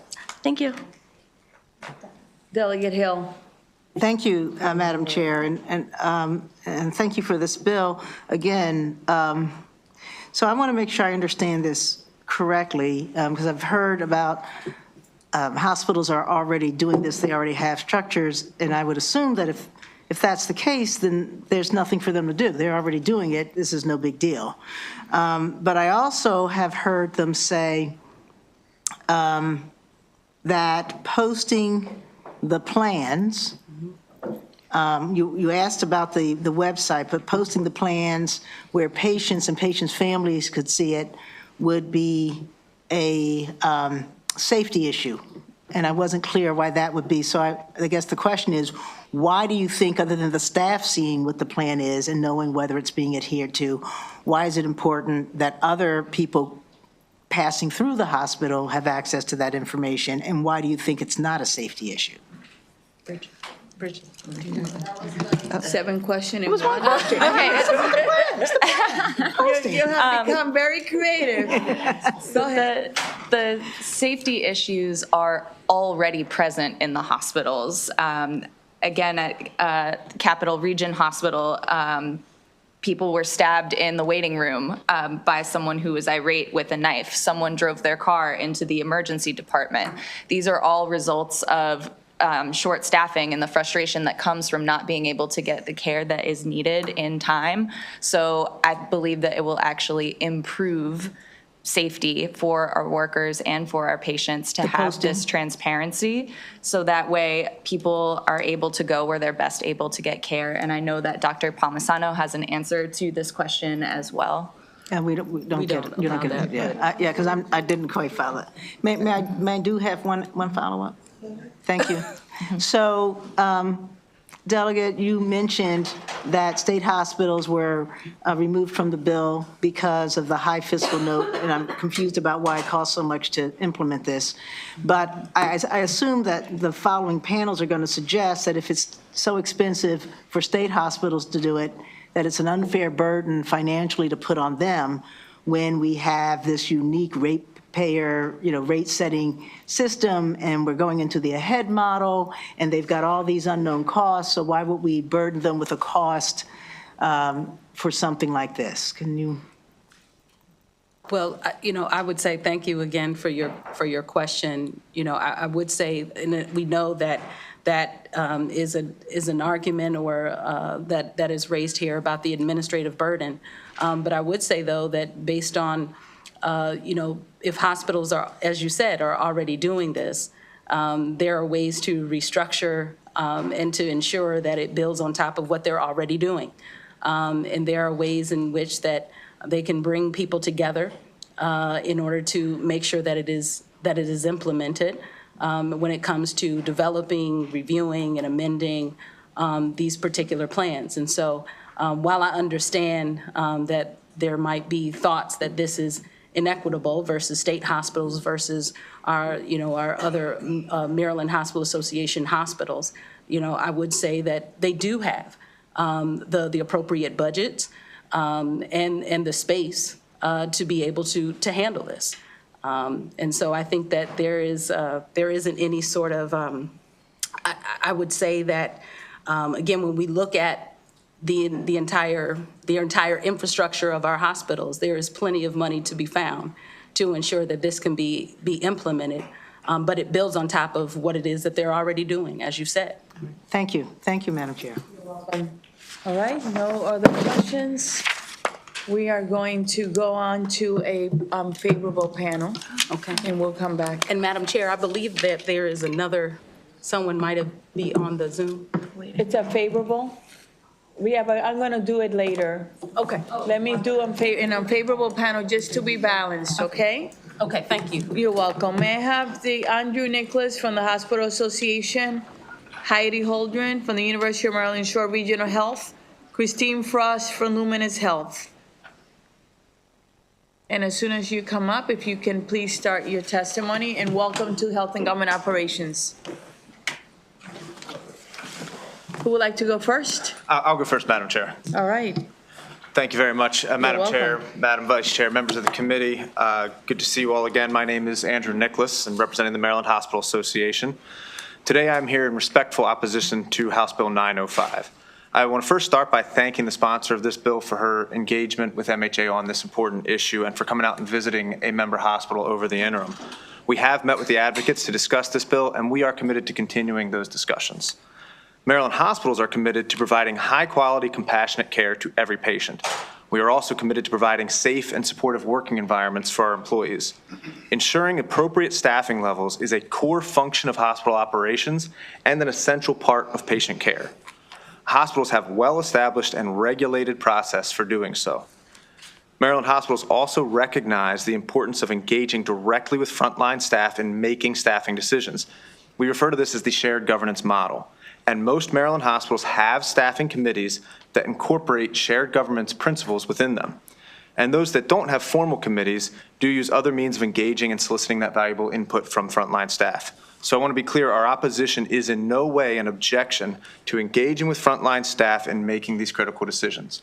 However, clinical staffing committees, or clinical staffing plans, and by extension, clinical staffing committees, must be flexible and adaptable. A major concern with House Bill 905 is that it does not allow for this critical flexibility. Clinical staffing plans are reviewed and updated multiple times a day to account for fluctuation in volumes, individual patient needs and acuities, bed availability, and many other factors. This is why the staffing committees that currently exist do so at a unit-by-unit basis. It would be virtually impossible for a single centralized committee to respond to these demands in real time, and let alone meeting the additional requirements of the bill as far as posting the staffing plans in the hospital and online, and then reposting them every time those plans change. This structure is simply not practical or feasible. Maryland hospitals are deeply committed to supporting our workforce, but we are concerned that House Bill 905 fails to reflect the complexities of hospital staffing and does not address the root cause of workforce shortages. For these reasons, we do urge an unfavorable report. Thank you. Thank you. Next, please. Good afternoon, Madam Chair and members of the committee. My name is Christine Frost. I'm the Chief Nursing Officer at Luminous Health Anne Arundel Medical Center, the President of the Maryland Organization of Nurse Leaders, and a member of the Maryland Nursing Coalition.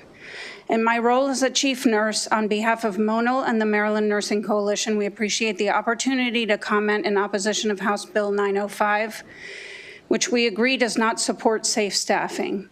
The structures and processes needed to establish staffing committees and staffing plans exist in Maryland hospitals today. Hospitals operate under staffing plans that are informed and adjusted by national benchmarks, patient acuity, skill mix, and the work environment. Staffing committees and plans are developed and executed by the nurses and clinical disciplines partnered with nursing to provide patient care. Plans must remain flexible for the safety and efficiency of hospital operations.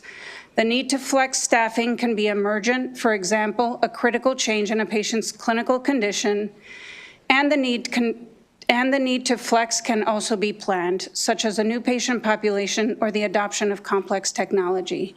In either case, the ability to flex resources is critically important. Additionally, hospitals are accountable for quality measures, specifically patient outcomes, patient experience, and patient safety, all of which are internally and externally benchmarked and reported. MONAL and the Maryland Nursing Coalition are committed to advocating for nursing and driving actions regarding acute care staffing. The goal of ensuring safe patient care is paramount, and the approach of mandating staffing committees may lead to unintended consequences that could undermine this objective, such as closed beds and limited ability to rapidly respond to the changing needs of our patients. A more effective strategy would involve addressing the underlying causes of nursing shortages, such as investing in nursing education, offering competitive compensation, and improving working conditions. We urge an unfavorable report on House Bill 905. Thank you. Thank you. Thank you for your testimony. Questions? Delegate Hutchinson. Thank you, Madam Chair. Thank you for both being here on a late Friday afternoon. Andrew, at the end of your testimony, you said this does not address the root cause of workforce shortage. So in your opinion, what is the cause of the workforce? What is the root cause of workforce shortage in healthcare? Thank you, Doug. I appreciate the question. I think, look, I think we're at a bit of a generational moment in time here. On the one hand, we have the largest generation in the history of our country phasing into retirement age, and that's going to impact all of us in many different ways. On the other hand, we're seeing a younger generation that is simply not choosing careers in healthcare. And I can tell you, we are not alone in this. I actually got to participate in a panel at MACO over the summer on workforce shortages, and I was representing hospitals, but I was up there with representatives from fire departments, police departments, EMS, and they were all facing the same thing. And I'll tell you, the fire chief who spoke, I'll never kind of forget what he said. Traditionally, fire departments have never had to recruit for staffing. They usually turn people away. And now for the first time, they're having to recruit into the department because, you know, you used to see kids want to be firemen. That's something that you wanted to do. And he mentioned in his daughter's 5th grade class, the #1 career kids wanted to do, social media influencer. So, be that what it is, that's kind of what we're dealing with. And that's where, hospitals are leaning into, traditionally recruitment would have started at a little bit older ages, older high school ages and college, and leaning into middle school and even elementary school, exposing folks to potential career pathways in healthcare. And so just trying to reverse, I think, the trends that we're seeing. Thank you. Thank you. Delegate Bagno. Thank you, Madam Chair. Earlier today, we had a conversation, Andrew, about this bill, and I asked the Hospital Association to come and just listen, and you heard that members are feeling unheard at their hospitals, and that there is a concern, as I shared, about how we can recruit the next generation if the current generation is having such an adverse experience. So how do we find a way, if you believe that this is not the way, how do we make sure that members, that our providers are feeling heard and not handled? I think that's a great question, Delegate. And so first and foremost, as I said, our hospitals absolutely support shared governance and engaging with frontline staff. And so I agree with you. I think you call the question, how do we find the way to do that most effectively and do that across the state, in all of our hospitals? I think that's something that we are working towards. Again, we will continue to have specific discussions on this, on this proposal, but right now we're seeing that happen in hospitals most effectively on the individual units with individual nursing leadership engaging directly with staff. I feel kind of funny speaking to this with an expert beside me. Probably should have deferred to the expert on this one. But that is where we're seeing that, and to great effect, as was seen by some of the members who may have come out to tour some of the hospitals. And so I think it's a matter of thinking, how can we ensure that these best practices are being carried out consistently? Because not all hospitals are the same. Not all hospitals have the same resources or look the same, serving the same communities. So there may even need to be flexibilities with how that looks. But I think we agree with you about getting to the same point of making sure that is happening consistently. Thank you very much for that. And given that you've heard from the bill sponsor that this does not create mandatory ratios, that there is no mandate, isn't this an opportunity to just add another tool to our toolbox? So here, I will concede, I didn't mention, mandated ratios. It does not, so that is not in the bill. However, the outcome of this committee, and it is a clinical staffing committee, right? It's not establishing a committee to receive input from staff. It's a clinical staffing committee. So that committee is tasked with setting clinical staffing plans, including, appropriate staffing for hospital units. And so it is, and then once those outcomes are determined, then posting those online and around the hospital. And so, yes, it is not mandated staffing ratios. There is a flexibility to, go against those ratios. But not only do we have to then change those postings whenever that is done, and as I mentioned, that is done multiple times a day, but in order to, just sort of practically and logistically convening a hospital-wide committee on those decisions is very challenging. So I think I sort of look at it as maybe bifurcating clinical staffing and in the moment, and ensuring hospitals have best practices for engaging staff input on staffing as a whole. Thank you, Delegate. Delegate Hill. Thank you, Madam Chair. I have to tell you, Andrew, and I do appreciate the fact that folks from my local hospital invited me in to try and explain their hesitation about this bill. Met with the head of nursing and all that. I just get confused about why this bill gets such resistance. You mentioned a lack of flexibility, People have mentioned these are things we're already doing. I think you said we already use shared governance principles. So, I see a bill that has ultimate flexibility, where the plan from the hospital-wide group could say, we're going to have this range depending on availability, and each floor and each unit will determine for itself within that range what it is in every 4-hour shift.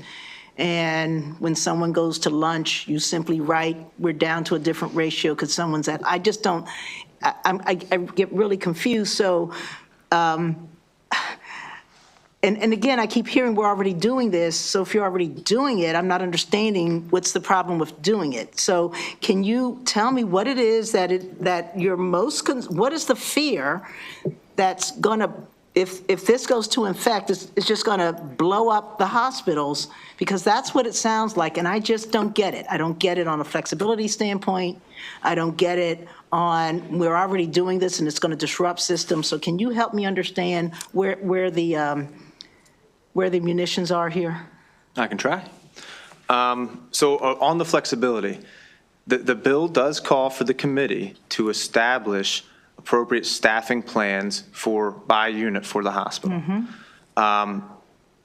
That in and of itself, it does limit the flexibility, again, because those plans are changed multiple times per day. Now, I guess I hear you. That could be the plan. The plan could be, The plan right. could be to change it as needed within these guidelines, right? So then I guess I'm not really sure what the staffing committee is doing if it's setting, very broad guidelines that, I guess that would be a question that I'd want to explore in the further discussions with the sponsors, how that looks like, what's the utility, I guess, there.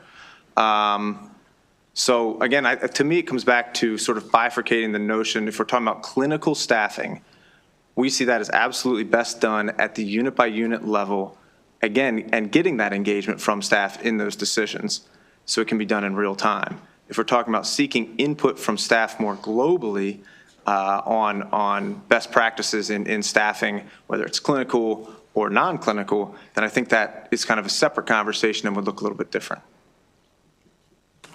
May I have a follow-up or? Thank you. And we can have the discussion. I don't want to get into debate, but let's give you a hypothetical.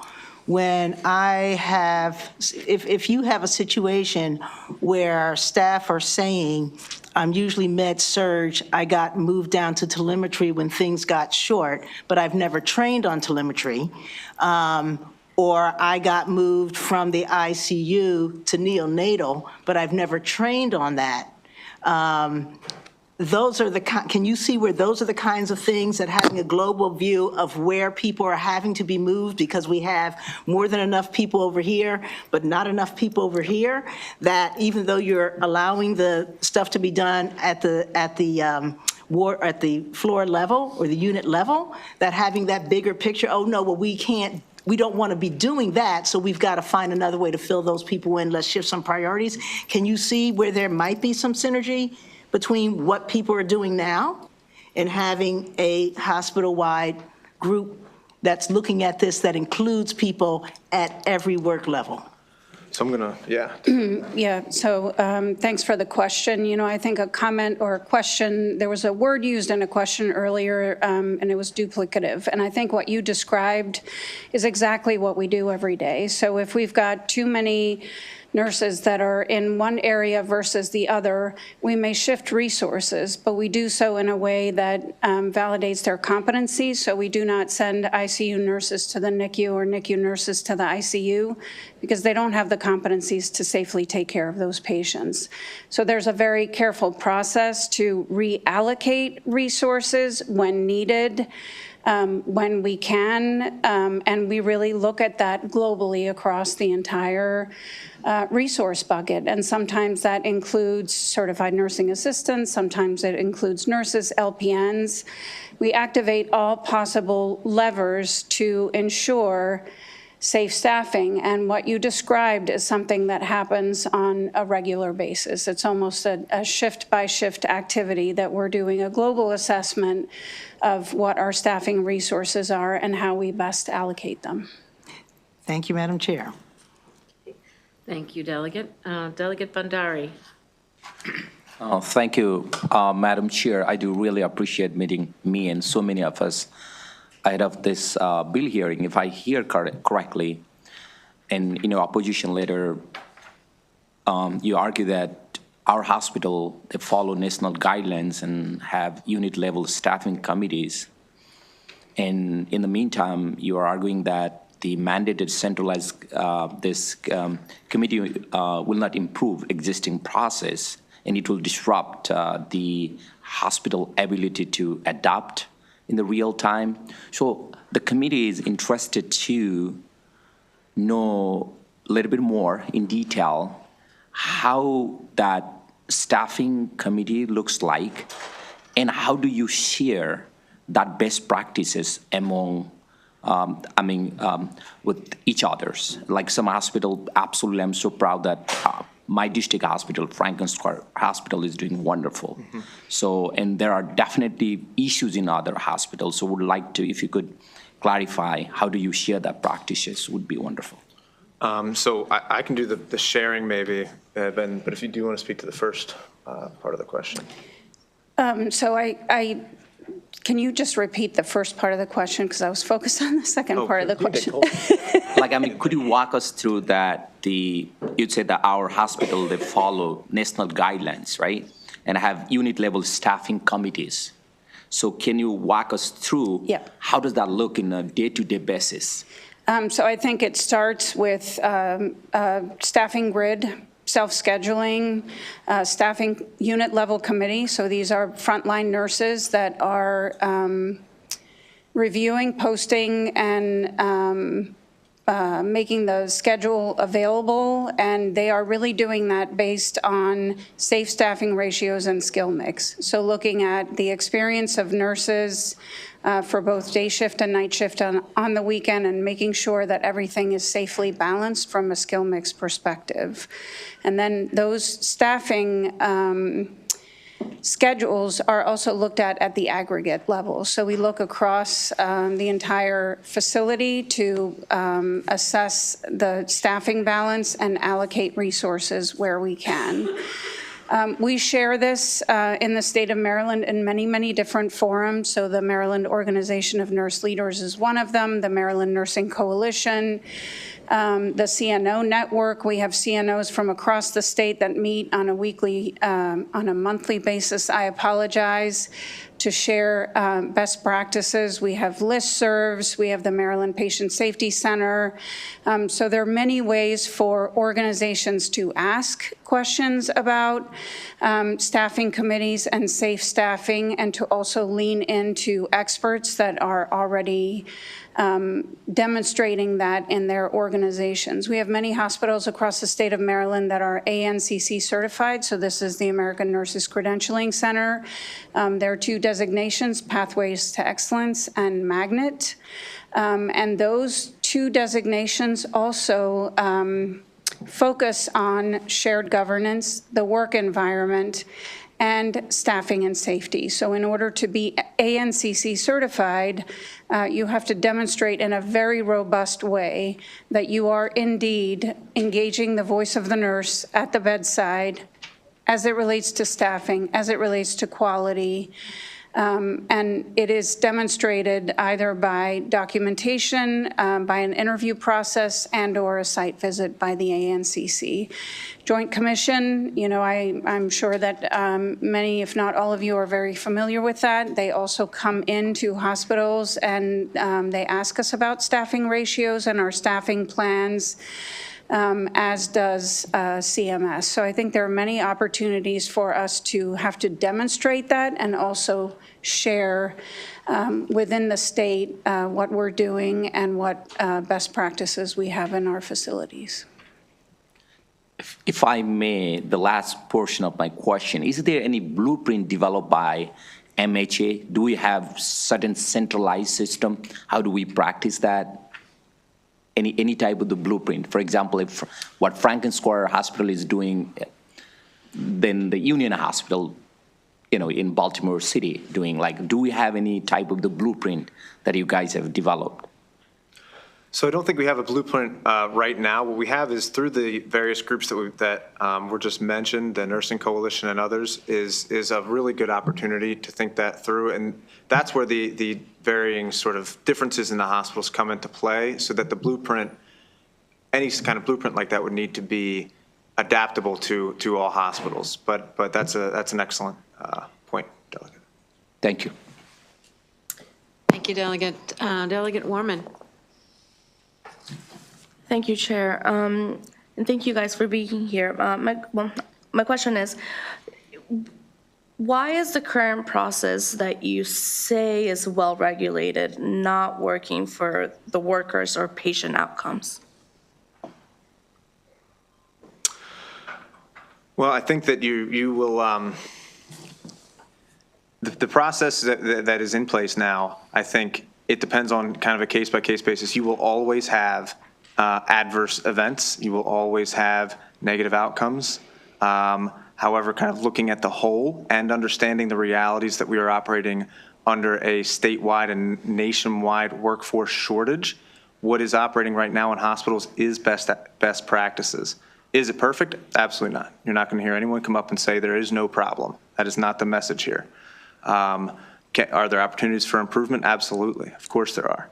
But I think what you're seeing is hospitals across the state embracing shared governance, embracing, soliciting with input from frontline staff in not just staffing, but other employee-related decisions, and implementing that in real time in order to respond to the very serious issues that hospitals are facing that we've discussed with this committee already with regards to, the emergency room department wait times and other things that are impacting hospitals that we're all working together to try to address. So I think you're seeing best practices implemented to the best extent they can be under the circumstances that we're in.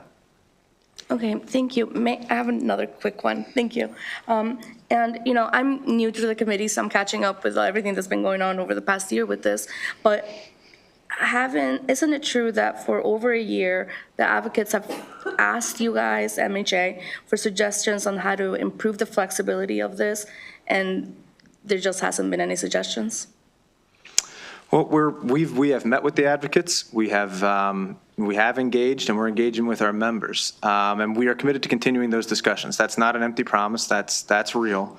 It's a challenge. Again, I think the issue for us is we again just see this issue when it comes to clinical staffing committees. That's where it gets really challenging.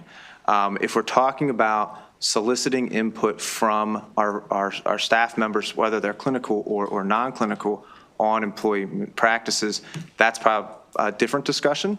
And I can kind of see like a vision ahead with clinical staffing. And correct me if I'm wrong, I think that's where the greatest challenges lie. Again, going back to the needed flexibilities in order to respond to the many variations that we face, not just day to day, but throughout the day. Okay, thank you so much. Thank you. Thank you, Delegate. And Delegate Gazzani. Thank you, Chair. I have my notes here trying to come at this from a slightly different angle, so I may miss the mark, and my apologies if that's the case. But this seems to be a commission to engage people. Great. I know the bill includes dietitians and environmental systems workers and other folks that are sort of not necessarily frontline nurses. And I think a lot of our questions have been around what's the missing piece here. So my question, I guess, is who's not feeling heard? Because I did a meeting with the hospital earlier in the summer. Certainly, Ms. Frost, you make it sound like from a nursing perspective, people's voices are being taken into account on a daily basis, it sounds like to me. So where's the mismatch here that I believe the sponsor and most of the committee is trying to be able to address? Where's this thing? Yeah, I would say a desired state in a hospital is that there is shared governance and that there's a voice at the table for not only nursing, but all the disciplines and all the disciplines that support nursing. That is the ideal state.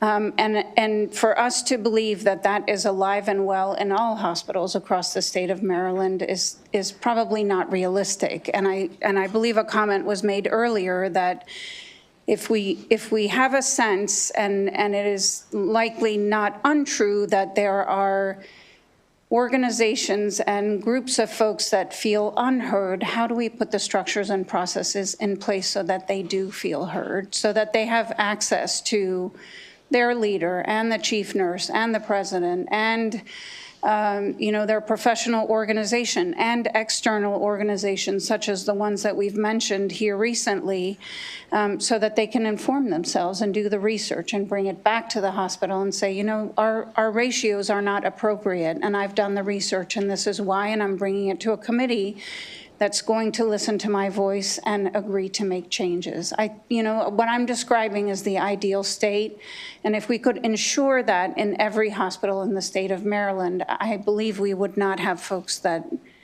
would say they feel unheard. I'm going to go out on a limb and suggest that I think that's what the sponsor is trying to ensure. Thank you. Thank you, Delegate. Delegate Rosenberg.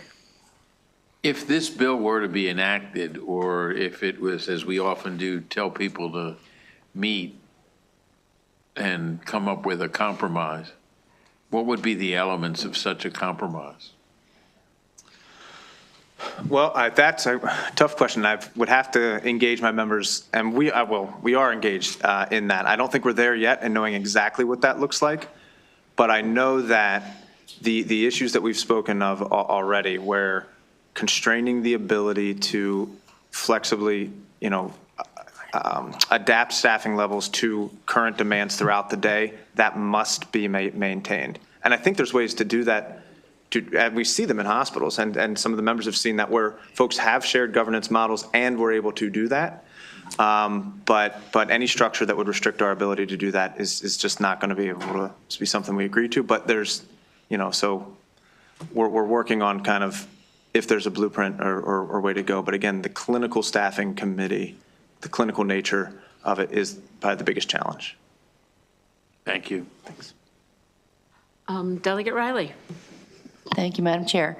Yes, I guess this is for the Maryland Hospital Association. You heard that they have taken the state hospitals out of the bill. First of all, I didn't know if you were aware of that, so that's the first question. And the other thing, by doing that, do you have the same type of concerns that would have been for leaving the state hospitals in, and now you're in? So if you could explain your thoughts on that. So yeah, we were aware, but I cannot explain it. Certainly, we feel that we would face the same challenges that state hospitals would face, and then I think that we also know state hospitals face the same challenges that we face as far as patient care. We've read headlines and stories of the challenges faced in state hospitals, and so I think it's unclear if this is a good idea for private hospitals, why it would not be a good idea for state hospitals, but I cannot explain. Okay, thank you very much. Appreciate it. Thank you. Thank you, Delegate. Before I move to Chair Pena-Milnick for a question, it is this kind of committee is actually required now in state hospitals. It has not been implemented.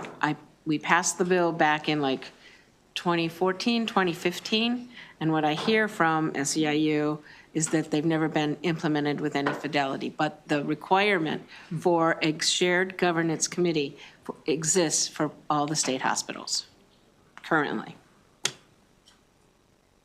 Delegate, Chair Pena-Milnick. Thank you. So I got up because I needed to take care of some things, but I can hear it in the back. And I think the questions from the committee were really very good. And Delegate Hill, you really honed in on the issue. I know we passed the bill last session. It did not pass in the Senate. Yes. you can tell from the committee, right? How the committee feels.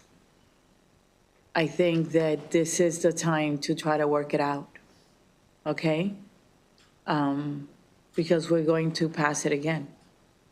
And I usually don't say that, but we are committed. So I'd like you to please try to work it out, okay? Especially because other states are doing it as well. It's not like it's not being done elsewhere. And I know we have a good relationship. You guys are at the table. We're working through so many issues right now. But I can tell you that this one's gonna come back, okay? So try to work it out. It would really mean a lot to the committee. You could see how they feel, each and every one of them, okay? Thank you so much. That wasn't a question, but Understood, I'm Madam Chair. allowed as a chair. Always, Go ahead. always willing to be at the table and have discussions, absolutely. Thank you. Thank you. Thank you. So, thank you both very much. Thanks for your patience and your testimony today. I have three more witnesses, favorable witnesses on this bill. Antonia Brooks, Roxanne King, and I believe now Johnny Gonzalez is there. So if you would bring her up as well. And Ms. Gonzalez, why don't you go ahead first while we're waiting for the others to come up? Hi, how are you? Can you hear me? Yes, we can. Hi. My name is Janine Gonzalez, and I am testifying from New York, where I've been a nurse for over 35 years. As a healthcare worker who's part of the Clinical Staffing Committee, I am testifying in support of HB 905. In 2021, New York passed the Safe Staffing Committee's legislation, and since then, healthcare workers have been key voices in tangible and effective solutions to staffing issues in the hospitals. Before this legislation, I was like many other healthcare workers in Maryland and in the nation, working understaffed, burnt out, disappointed by the inadequate care patients were receiving due to hospital management decisions on staffing that left us out of the discussions to address the healthcare workforce crisis. HB 905 gives the workers a transparent process to come up with the strategies and solutions named by the workers who know the issue personally. With the rest of my time, I want to share what safe staffing committees were able to accomplish in New York. In our hospital, in the past 2 years, we were able to increase staff by 79 positions across all departments. But it's not just the number of staff we discuss in these committees. We also changed the unit secretary shift length in the NICU to provide consistent coverage per our agreed upon staffing plan. We agreed and executed on bringing the NICU pod from 8 beds down to 6. With this, we moved 2 of the monitors back to the NICU proper. This was essential in ensuring our nurses caring for preterm babies were not overwhelmed with the babies, and the babies had the care and support they needed. We have worked diligently to make sure our ancillary team members are an equal part of the clinical care team. I personally feel more empowered in my position by being part of this clinical staffing committee and working as a team to help create better jobs for my coworkers and better care for my patients. I urge this committee to issue a favorable report on HB 905. Thank you. Thank you very much. Thanks for taking the time to speak to us today. Are there questions of this witness? Delegate White-Holland. Okay, thank you, Madam Chair. And thank you, Johnny, for being here and for taking the time off to deliver this testimony. Because, again, we know that 9 other states have advanced this legislation, and given that you are in one of those states, I didn't know if you could expound upon your experience there and what you witnessed before and after. And so could help us understand what things look like where you are in New York. Did your hospital that you work at, was there a shared governance structure before the implementation of safe staffing committees? And did it duplicate the hospital's efforts or make it harder to implement. And so can you expound upon that, please? Yes. So at our hospital, we have the children's site, which we have labor management committees, which is a shared governance committee where we have several job titles working together with management. And we also have UPCs at our adult sites. And no, I think it enhanced that because we work with those committees, and those committees have a lot of the people that are on our staffing committee are also on that committee. So it crosses over and we work well together. And I mean, our staffing looks totally different than it did 2 years ago. Okay. Thank you. Thank you, Madam Chair. You're welcome. Delegate Hill? Thank you. Thank you for your testimony, and thank you for the work that you do. Can you address the question that was raised about how if you have this shared governance committee at the hospital level, does that impair the ability to make unit-by-unit decisions about staffing? Not at all. Can you explain how that works? We work together. Staffing, the shared governance committee works on a lot of the inpatient unit issues, and the staffing committee works on the staffing, and we work together. Like I said, a lot of us who are on the clinical staffing committee also are highly involved in the UPCs and our labor management projects. So we work together. It's been great because management and our members and personally myself have been involved in decision-making that has greatly impacted patient care.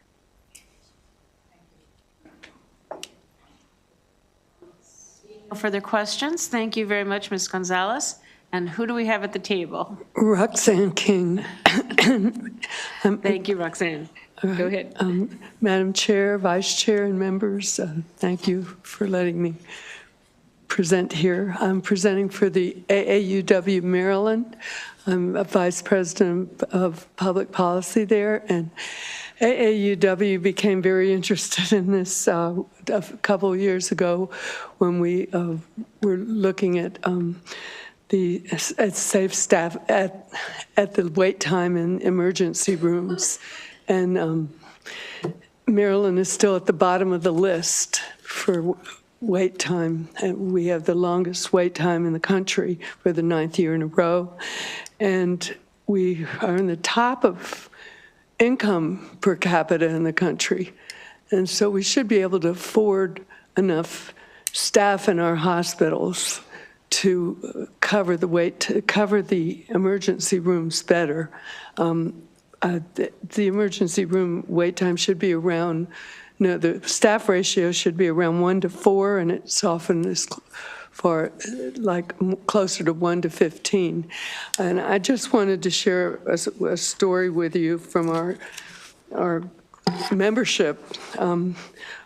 I shared one a couple years ago, and I'll share a different one.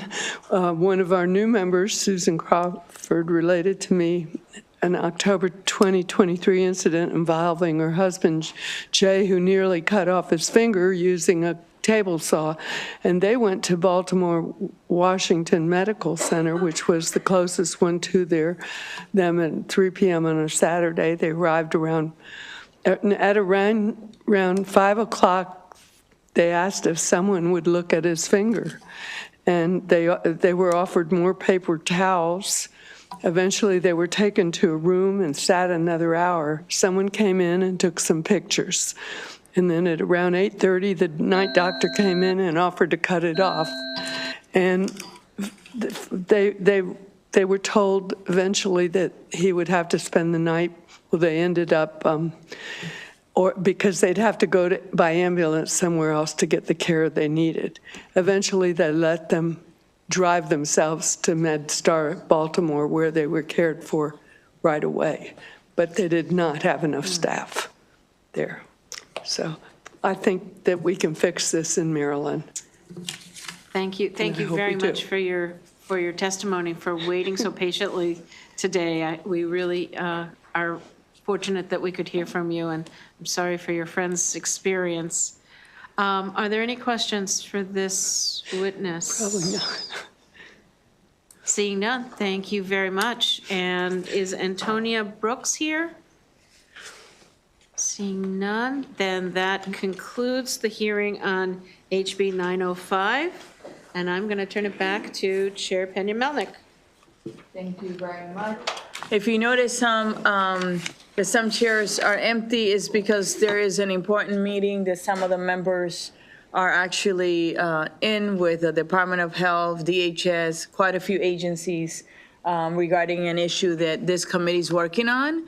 And we just don't legislate, we also work on different issues and help out during session and off session as well. So that's what they're doing, and you'll see them coming in and out as well. So we're going to call now House Bill 1368, Delegate Martinez, Certificate of Birth, Licenses and Identification Cards, Sex Designation, Birth Certificate Modernization Act. It is jointly assigned with the Environment and Transportation Committee. Will you please identify yourself, introduce yourself to the committee? This is Delegate Jen Terrassa from ENT. Yep. Delegate Jay Jacobs from Environment and Transportation. All right, and I want to welcome you both. You're welcome here anytime. And I want to thank you for your patience as we finish the last bill hearing, okay?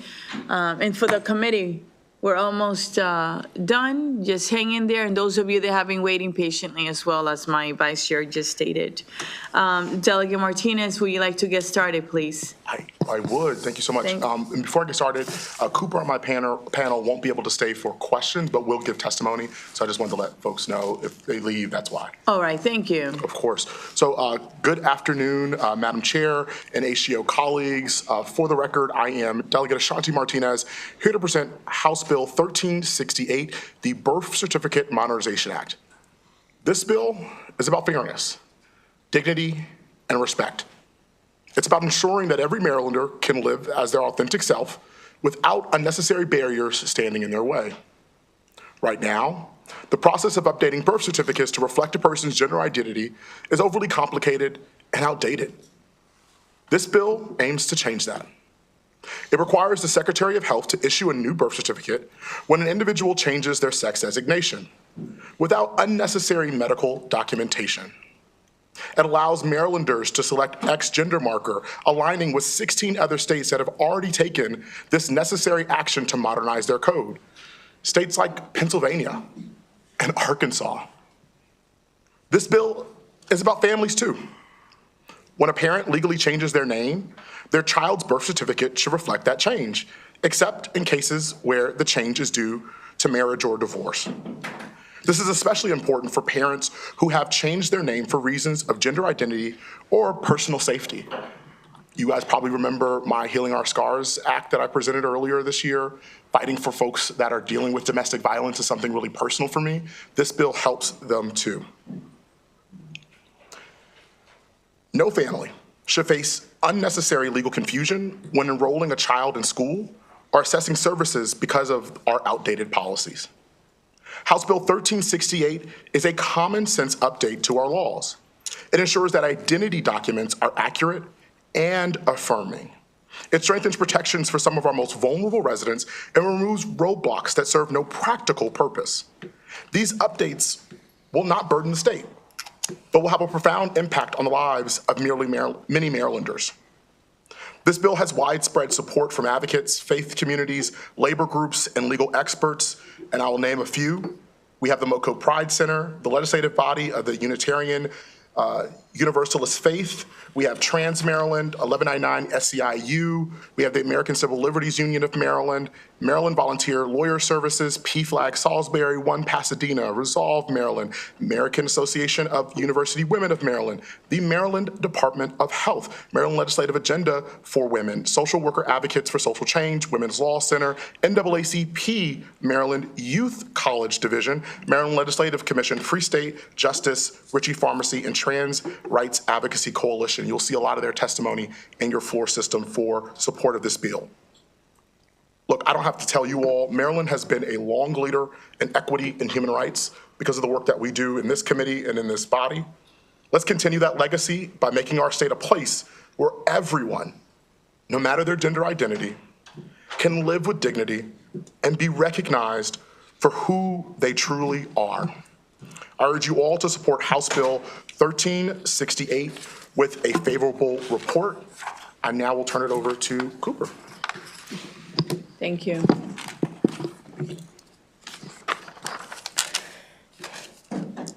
Hi, my name is Cooper Speech. I'm 14 years old and I am an 8th grade student at St. Anne's School of Annapolis. I'm speaking in support of simplifying the process to update birth certificates to provide enhanced protection for transgender and gender expansive people, also known as House Bill 1368.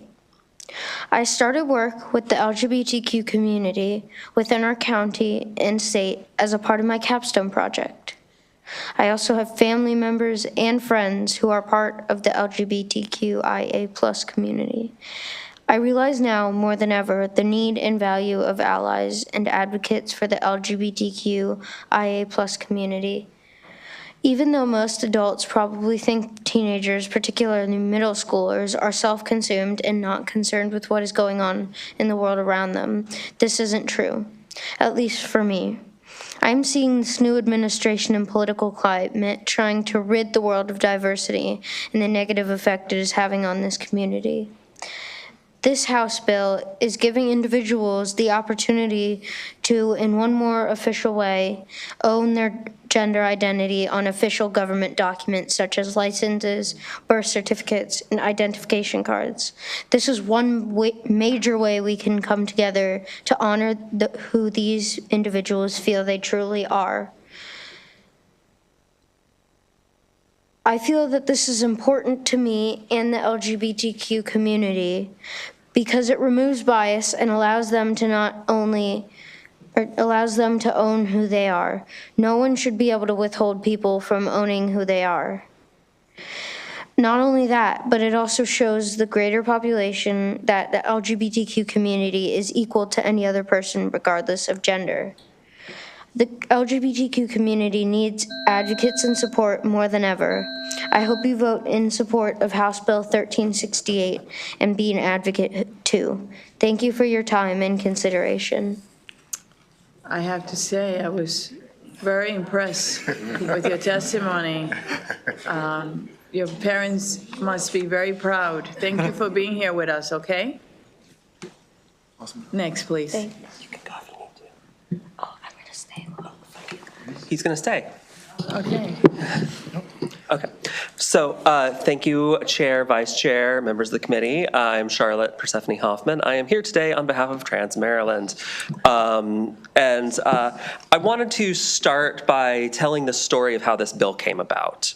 About 4.5 years ago, then Delegate Lisa Belcastro, who used to be a member of this very committee, came to me while I was at Free State Justice, so multiple jobs ago, multiple years, and she said, I have a constituent who has a problem.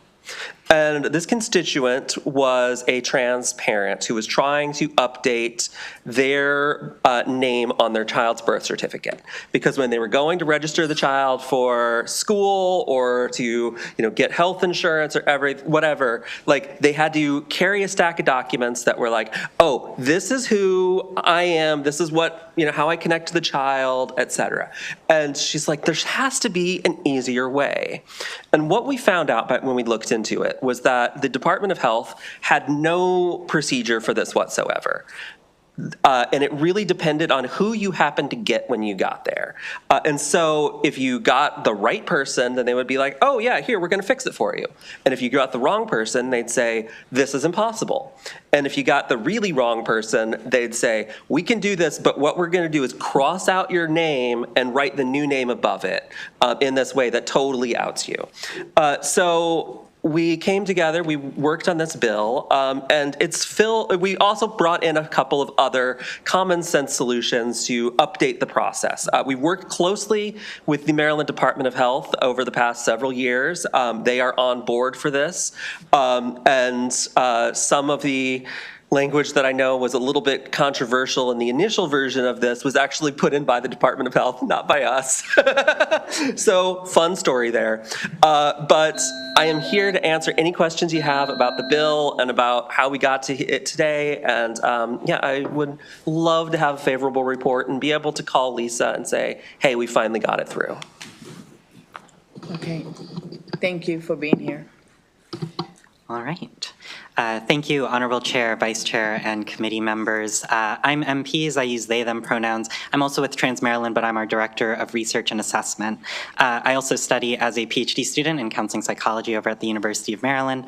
I'm Vice Chair of the Maryland Commission on LGBTQI+ Affairs, and I was also once a page in the General Assembly, so it's always a joy to be here, although my blazer is much less fun than the one gray with the little emblem, but still such a joy to get to discuss this critical bill. So as a PhD student, as a researcher, my area is data.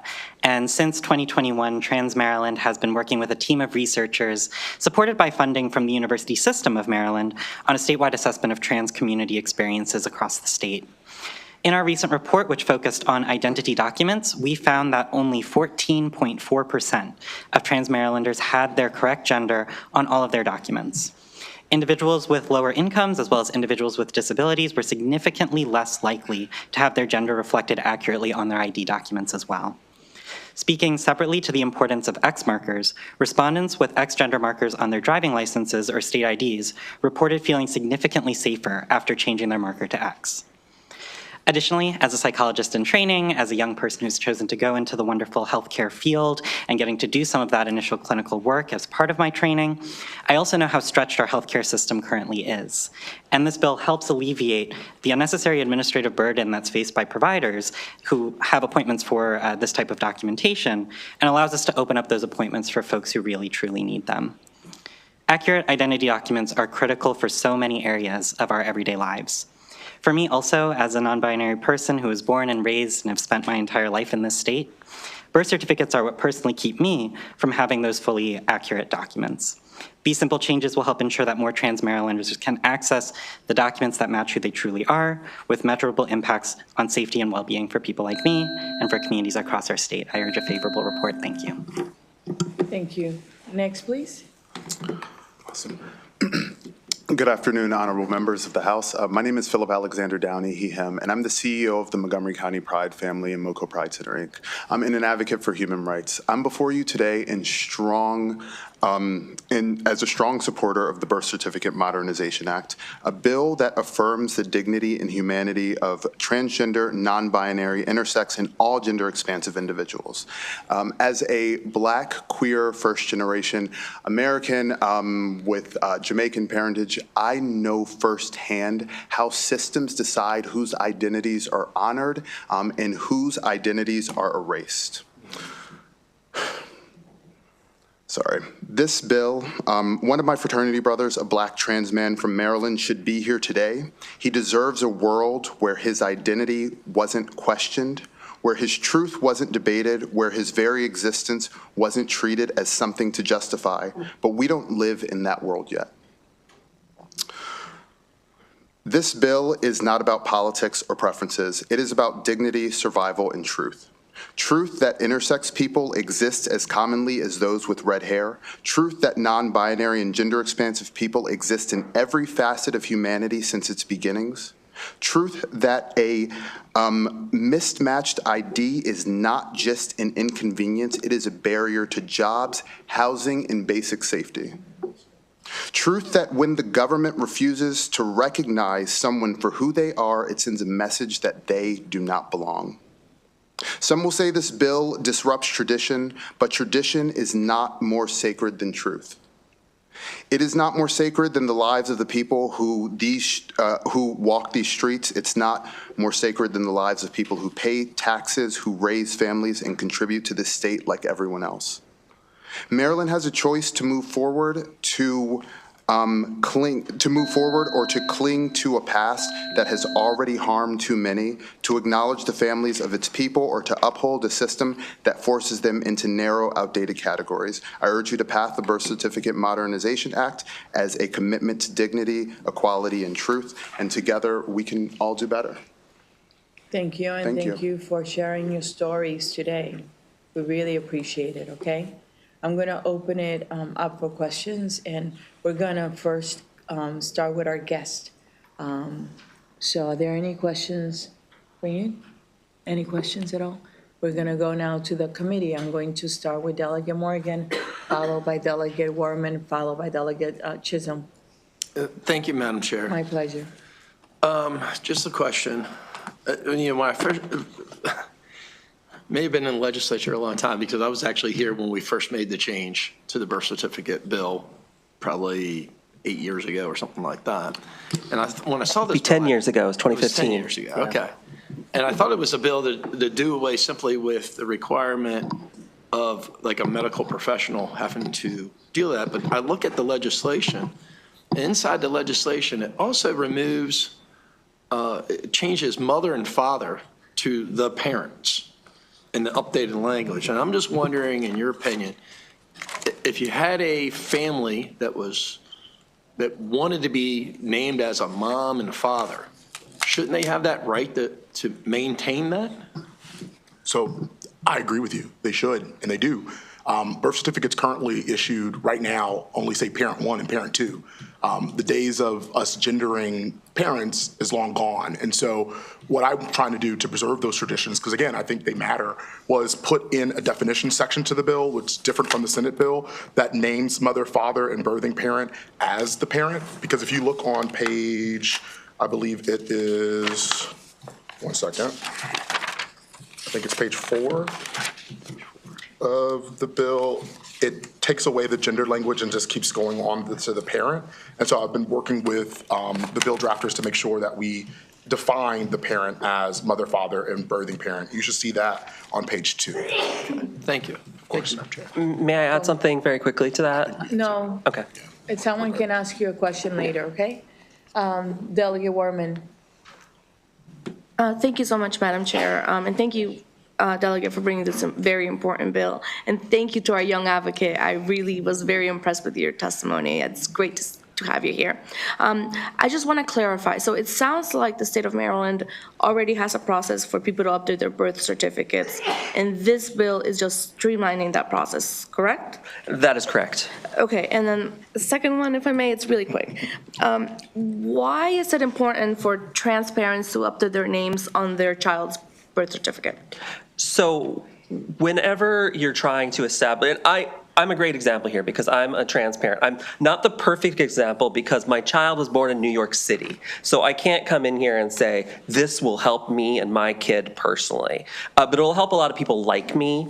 And so basically the situation is like, if I'm trying to demonstrate that I am my child's parent, I have to have like the original birth certificate. I have to have my court-ordered name change. I have to have like my ID. I have to have like a stack of documents and like take them in to register them for school, or sometimes when we're traveling internationally, you like want to make sure you have all the documents so that you don't have problems. And every time that I have to like take all those things in, it's a time where it creates an opportunity for discrimination. It makes my trans status and my kid's status as someone with a transparent. And so it really like increases the likelihood that there's gonna be a problem. Whereas if we just have that birth certificate that says, Charlotte Persephone Hoffman, parent of Thessaly Harper Anderson, it's like, it's a little easier. Now, technically, we're in the process of getting my kiddo's birth certificate changed because New York does let us do this. So this is not something that's, some new crazy thing just here in this bill. It exists elsewhere. So that's, I hope, answers your question. It does. Thank you so much. Thank you. I have Delegate Chisholm, followed by Johnson. Thank you, Madam Chair. I'm going to assume that she might be listening, so I'm going to say hi to Lisa Bel Castro. I love Lisa. She's awesome. But from what I understand, on our driver's license now, you can put male, female, X. My question for you is, do you believe there's a difference between biological sex and sexual identity? And I ask that because when you're born, the doctor's job is to determine your biological sex, and that's what goes on the birth certificate. Where I understand why people say, well, I don't identify with that sex. That's sexual identity or gender identity, right? Biological sex is either XX or XY. And I only ask because it makes it very difficult when a child is born for a obstetrician doctor to deny that. Well, it isn't actually that simple. There's a lot of people who have XXY, et cetera. I'm not going to get into all of the details of intersex conditions. But honestly, I think we can kind of avoid this whole line of discussion by looking at the fact that Maryland has already allowed people to change their gender markers on their birth certificates since prior to 2015. 2015, 10 years ago, is when now Majority Leader Moon brought a bill that simplified the process from what it had been formerly. Previously, you had to go to court, you had to get an affidavit from a medical provider that you submitted to the court, and a judge would look at everything and say, oh yeah, you've done whatever I think you need to do, and sign off. And then you would take that court order to the Department of Health, and they would issue you at that point an amended birth certificate that did what I mentioned earlier, where they crossed out your old name and wrote the new name above it, or crossed out your old gender marker and wrote the new gender marker above it. We simplified that in 2015 so that you didn't have to go to court. You could get this sign off from a medical provider, and also that legislation instructed the Department of Health to issue new birth certificates, to not do the amended thing. So this legislation builds on that work that we've already done, the thing that we've already been doing in Maryland for decades at this point, and says, let's adopt the same standard that's been working for 5 years for the Motor Vehicle Administration, where you can go in and say, my gender identity is male, female, or other. And the Motor Vehicle Administration says, okay. And they put that marker on your driver's license or your state ID. This is adopting that same process and moving it over to birth certificates, which are just as oftenly used as identity documents as. So your contention is that DMV should follow gender identity and not biological sex? My contention is the MVA already does, according to statute, follow gender identity. We have statute from 2019 that sets that out. You just want the process easier by changing the birth certificate? I want to make the process for birth certificates effectively the same that we have for driver's licenses. Currently, and this is another thing, we have this I will again say this is much easier. The process that we have now is much easier than it was before 2015. And I have helped people through, legal cases using the pre-2015 structure. So thank you, Majority Leader Moon, if you are listening, for that great bill. What we found in these 10 years is that the requirement of going in to a provider and getting them to sign off this form from the Department of Health. It's a 2-page form.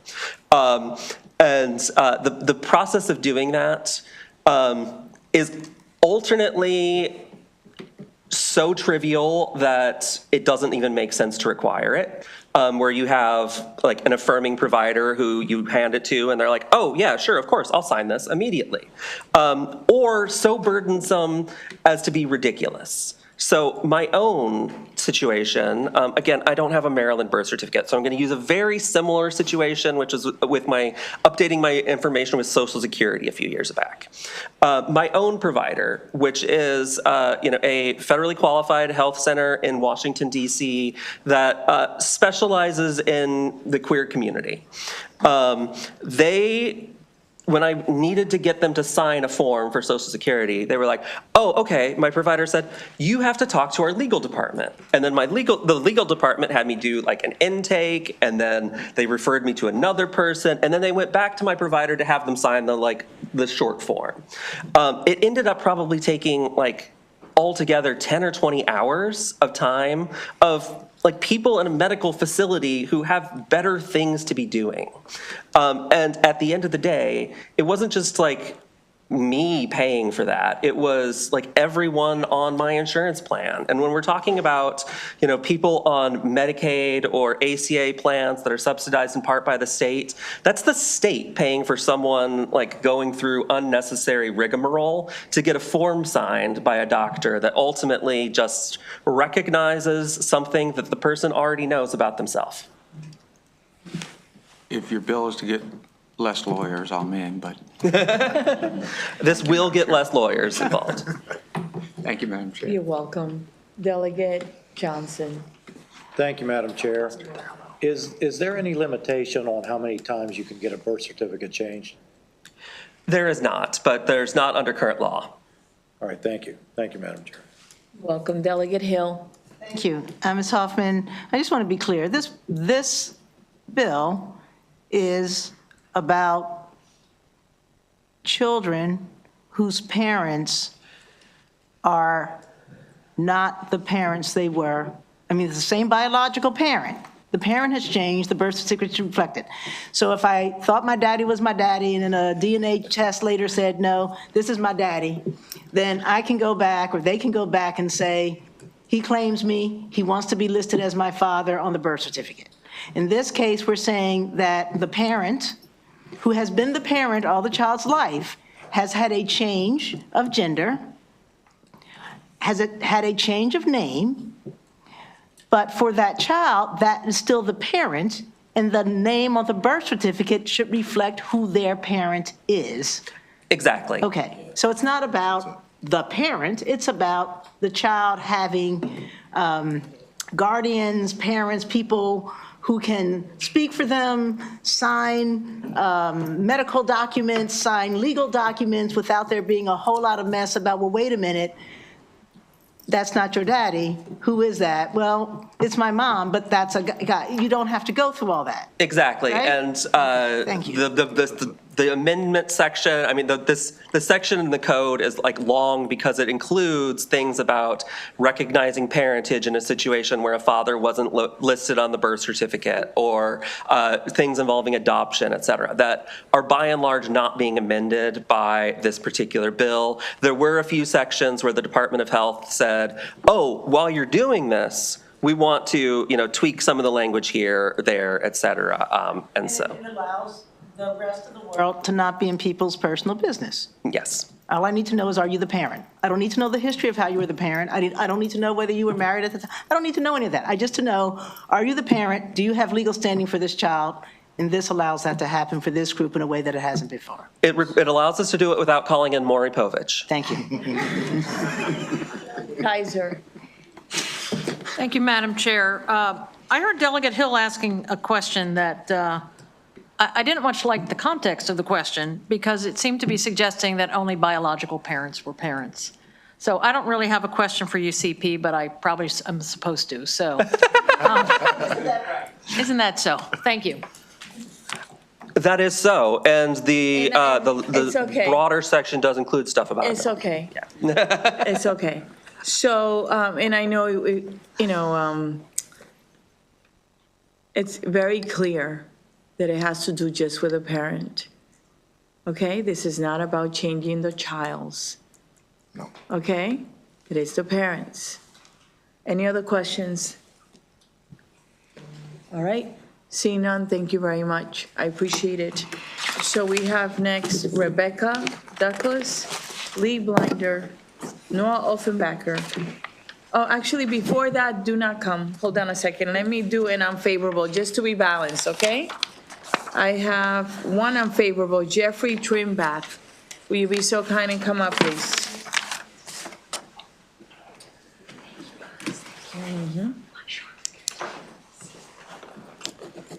Good afternoon.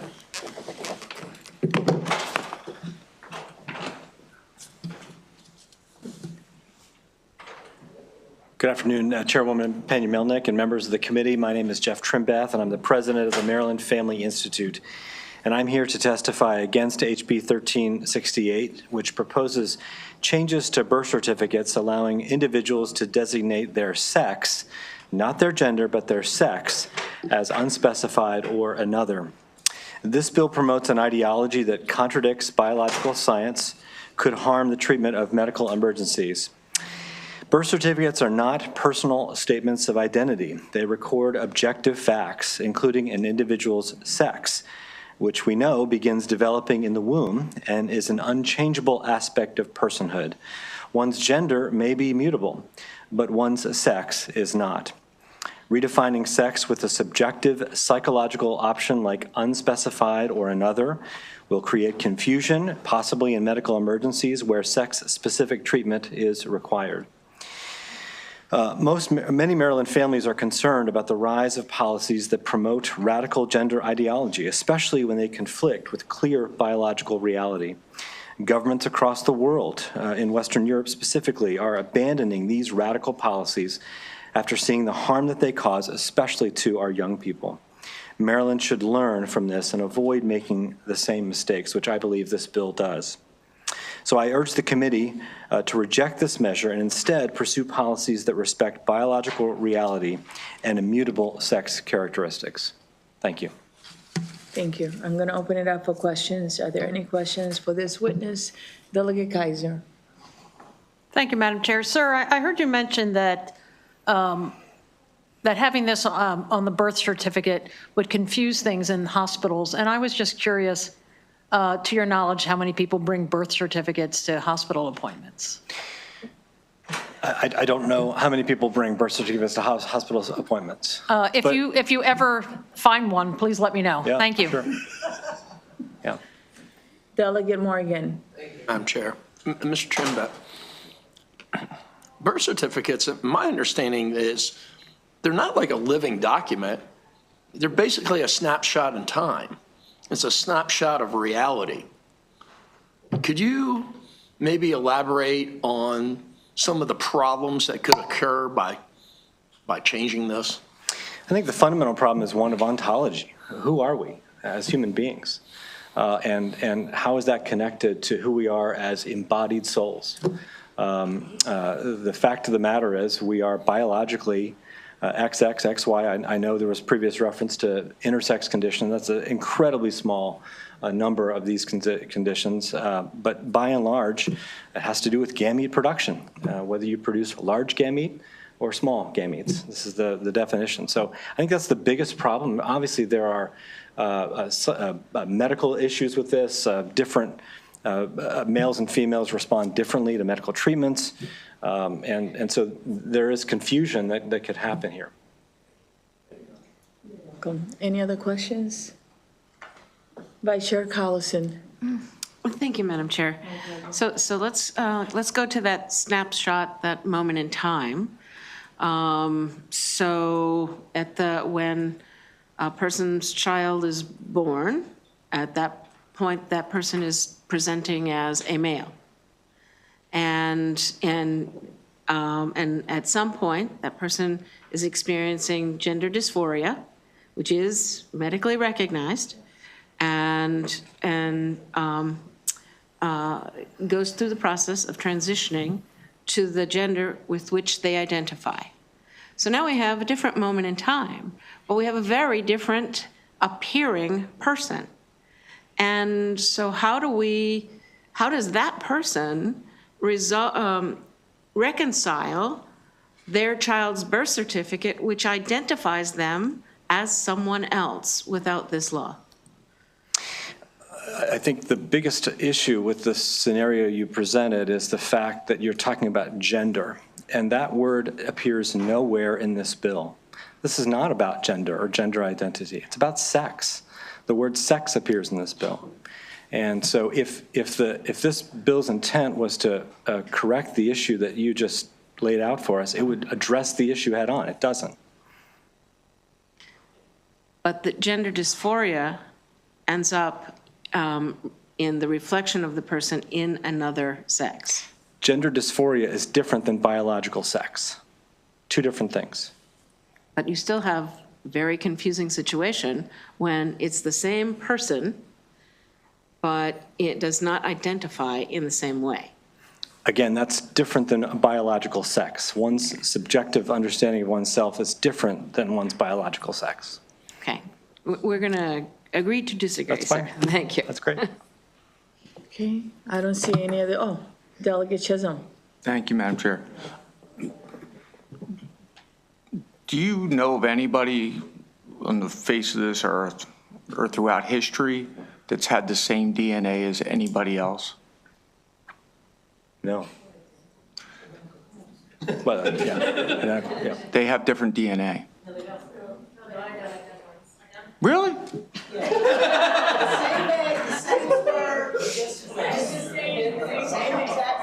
So if OJ had a twin brother, he would have been, he could, really? OJ. I'll be daggone. That's how that works. There's identical. Same strand. Same egg, same sperm, same DNA. Exact same line. Different fingerprints. Different fingerprints? My point is, we use these things to identify people. This is why they brought somebody in against OJ, and obviously OJ got off, but that was the early part of the DNA. My point is that we are all born with certain identifiable features, and that's the reason for the birth certificate. That's the reason why we look at people's DNA now. That's why we release a lot of prisoners out now, because their DNA does not match what they originally looked at. So in my opinion, it's just, would you agree with me that it's sometimes dangerous to allow this changing back and forth because of the way that we identify? I understand the identify part. People identify more female than male, even though they were born with a male chromosome. Do you see any danger in allowing people to switch back and forth when our identity really defines who we are? I think what may be underlying your question, Delegate, is the fact that gender identity is not immutable. It is quite mutable. This was an issue that the Supreme Court examined very closely in the recent Scarametti decision. And the pro-trans side made that concession. And the stories of detransitioners make that concession every day. So, yeah, I think the fact that it is not an immutable characteristic like race or sex does point to something behind your question. It's not biological reality. And I'd like to thank the committee for giving me a science lesson that I didn't.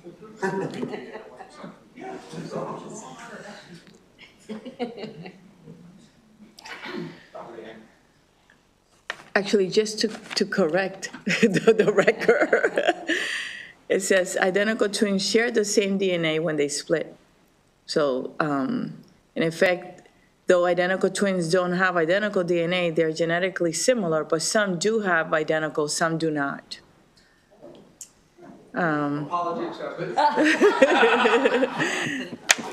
Okay, but some do. So in any event, are there any other questions? Right. Thank you for being here. We appreciate it. Okay, and thank you for being patient as you waited. Next, let's go with Rebecca Douglas, Lee Binder, Noah Offenbacher, Jeremy Browning, Turin Hirth. Let's go with that for now, because that's 5. Chairwoman, I'll yield my time. Excuse me? I'll yield my time, please. Okay. Okay. So, since you're gonna do that, is there Kellen Sweeney? You can bring a chair? Okay, that's wonderful. If you could give us your name and start your testimony, that would be great. Who would like to go first?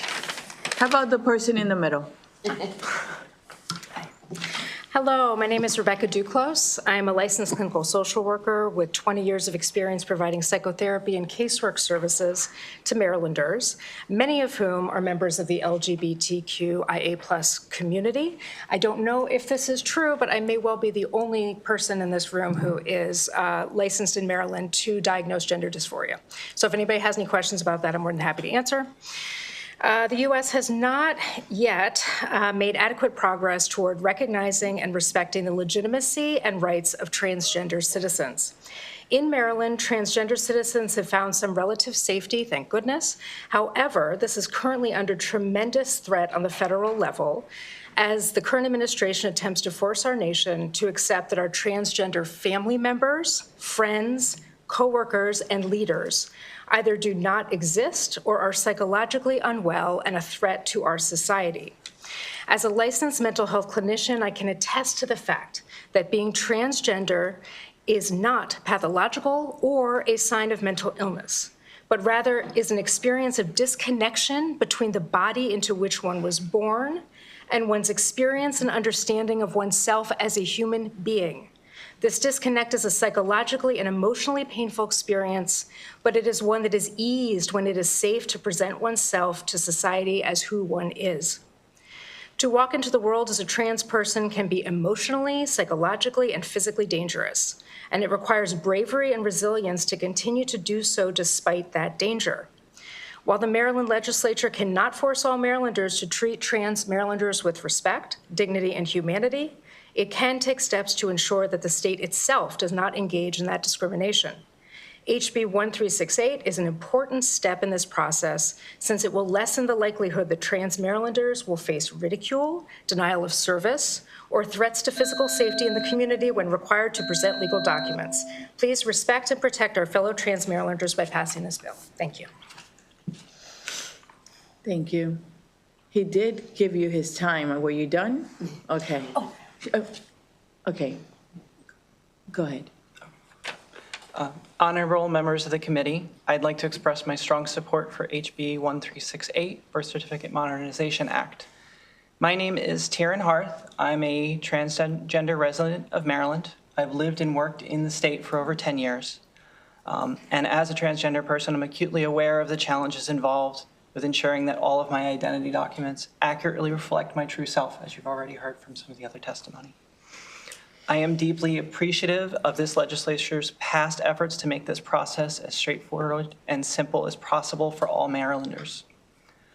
So while I began my transition here in Maryland, I was born in New Jersey, and I had to work with them to update my birth certificate.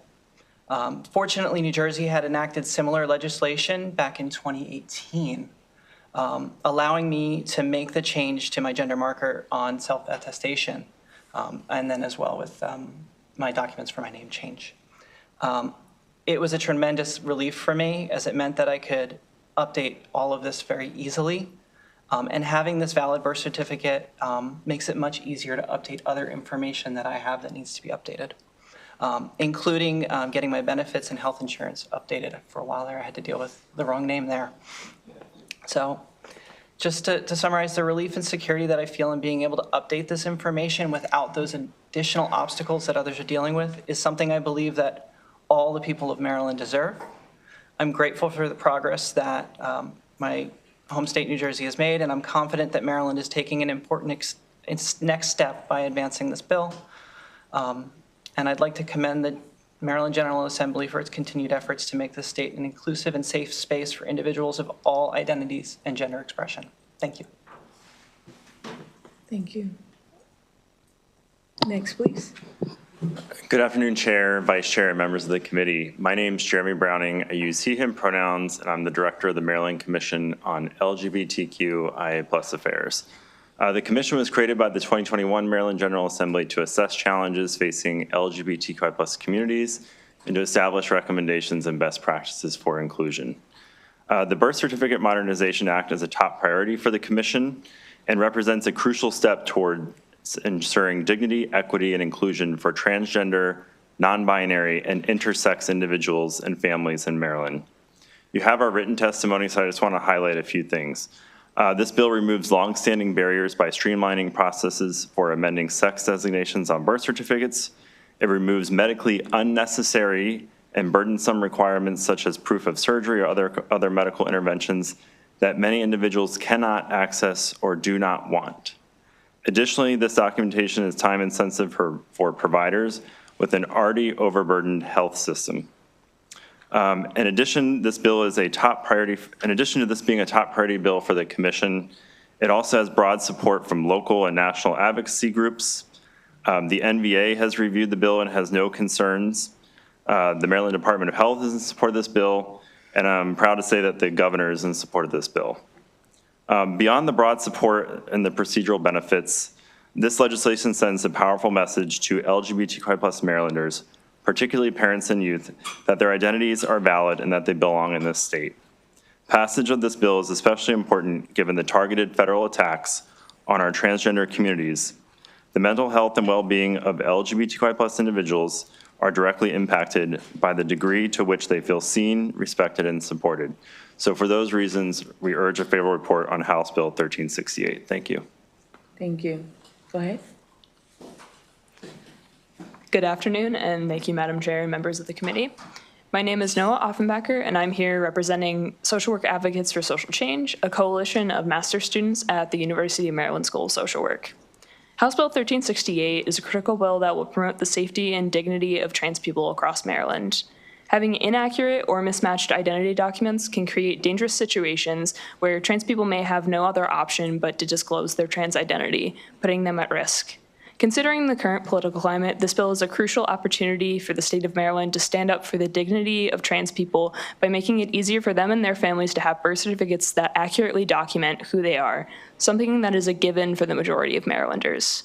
Among the several important changes discussed by folks we've heard from already, this bill will reduce the administrative burdens associated with changing the sex listed on a birth certificate. The current requirement of documentation from a licensed healthcare practitioner is burdensome for many trans people. Many Marylanders face barriers to healthcare access such as cost, geographic location, work, and family obligations, and for trans people, the added concern about discrimination in healthcare settings. Importantly, for the many trans people who already cannot access the healthcare they need, this bill will simplify the process for obtaining accurate birth certificates so it is no longer dependent on receiving medical care.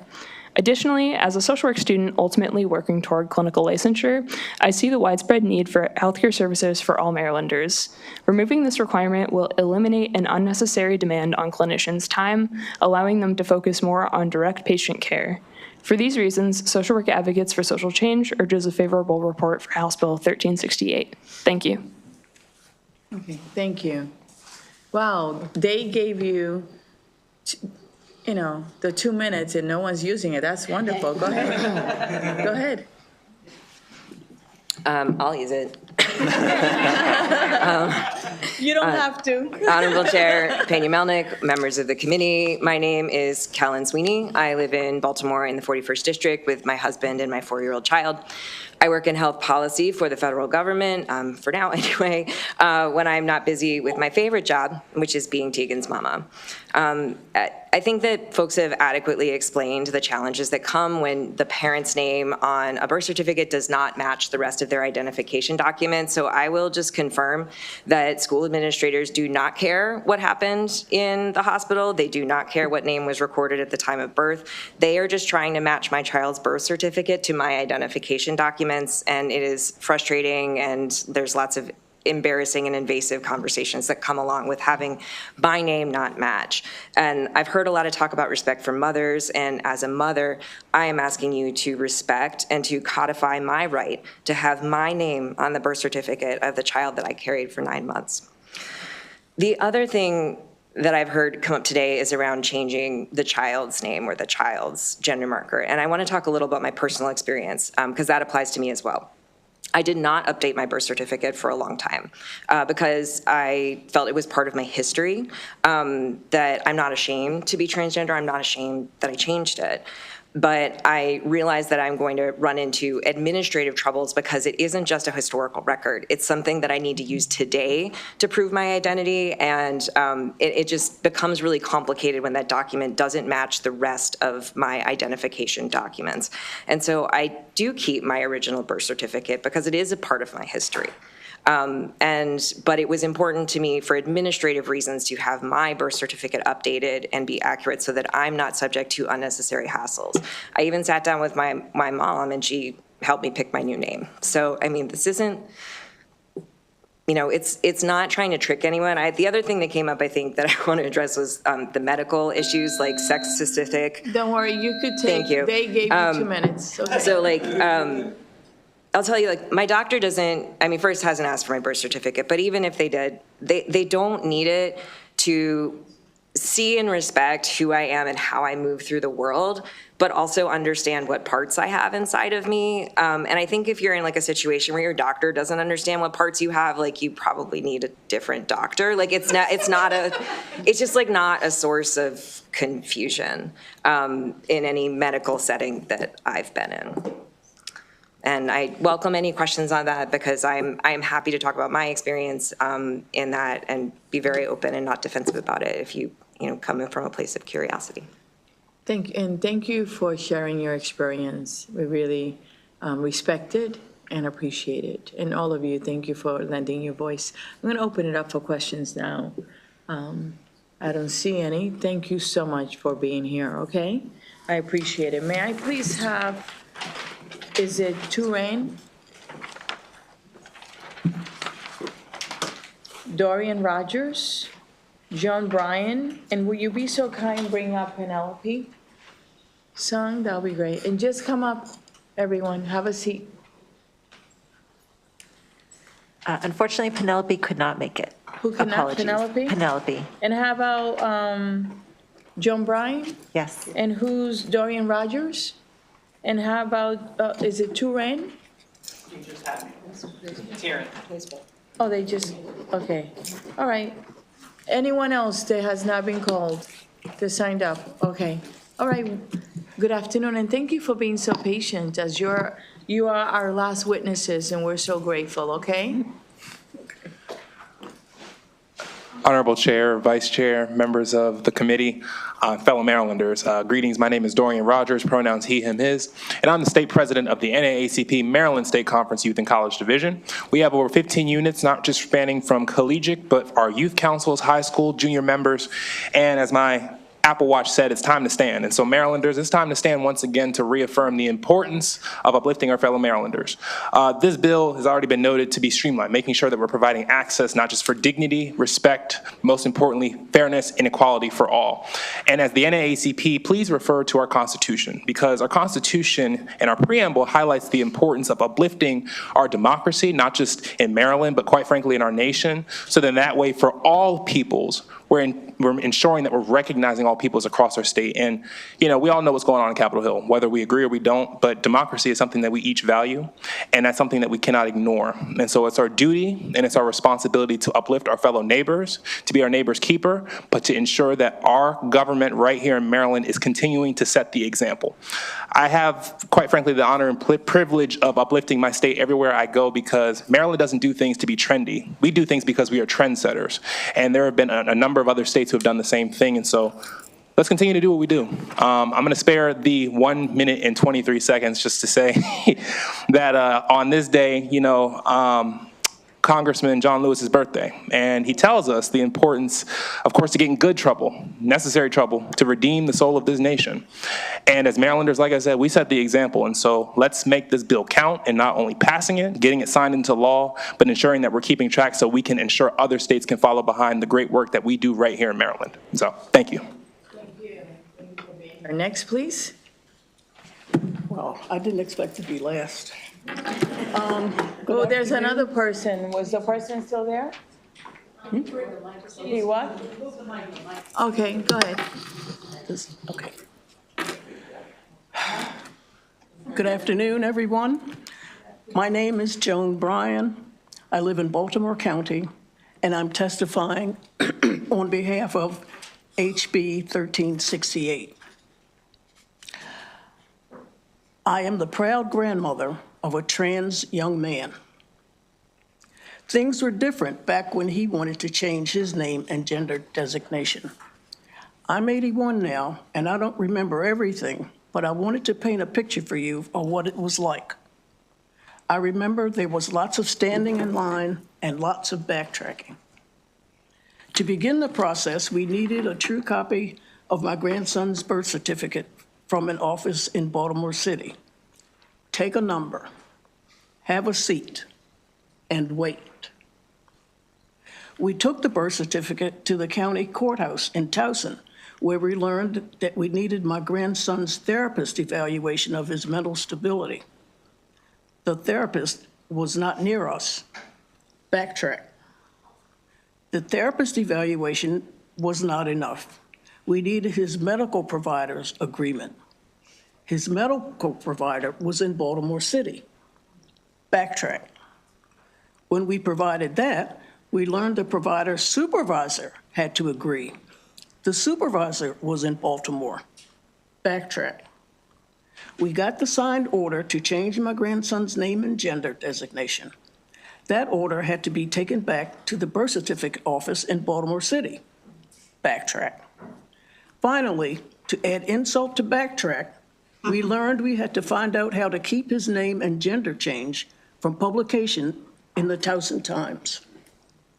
I understand that the changes laid out in HB 1368 provide a more orderly process, less riddled with backtracks. I am happy for today's parents and grandparents who will encounter fewer hurdles, and I encourage this committee to continue your good work. Thank you. Thank you, and thank you for being here. I have to say, your grandson is a very lucky person. Thank you. Thank you for being here. We do have one more witness before I open it up for questions, so hold on a second. Will you please identify yourself, because we don't have that name, Fish Jazz, on here, unless is this, I don't know, can you tell us your name? Yes, it's Penelope Claire Song. Oh, okay. My apologies. Oh, it's okay. Give us your testimony. Thank you very much for inviting me to speak. My name is Penelope Claire Song, and I'm speaking in favor of HB 1368, also known as the Birth Certificate Modernization Act, which I urge the members before me to vote favorably. As someone undergoing HRT and the transition process, I can speak personally for the past 9 months that I've had to experience the various difficulties involved in having to navigate the regulatory complexities, paperwork, and medical insurance issues often found in the process that this bill would help alleviate with. It would also help reduce the administrative burden on others like myself and Marylanders at large, who are already struggling to deal with medical costs, inflation, and other rising expenses yet to come. And streamlining this would be a great means of allowing healthier younger citizens like myself to better contribute to Maryland and society at large, because of having that kind of documentation gives us security regarding protection against discrimination and our civil rights. Additionally, with such laws in place, it would also make it a lot less difficult for me to pursue employment to help my elderly father at home, who is currently living on a very small fixed income due to Social Security. So helping to pass this bill wouldn't just help me, it would also help others unlike me. And while I think my lucky stars that my family is supportive of me, I would also like to be able to provide and be supportive of them in the future should a financial or personal emergency arise. All in all, I urge the committee to vote favorably for HB 1368 as ensuring equal opportunity and civil rights for all of Maryland and citizens, and not just some, is in the best interest of the state of Maryland as well as common decency. Thank you. Thank you for being with us. We appreciate it. Are there any questions for this panel? Seeing none, I do want to thank you all for coming. We really do appreciate your time, okay? We do not take it for granted. I hope you have a blessed weekend. And this actually concludes the bill hearing on House Bill 1368. Have a great evening. Thank you for hearing us. Thank you. Can you take us down, please?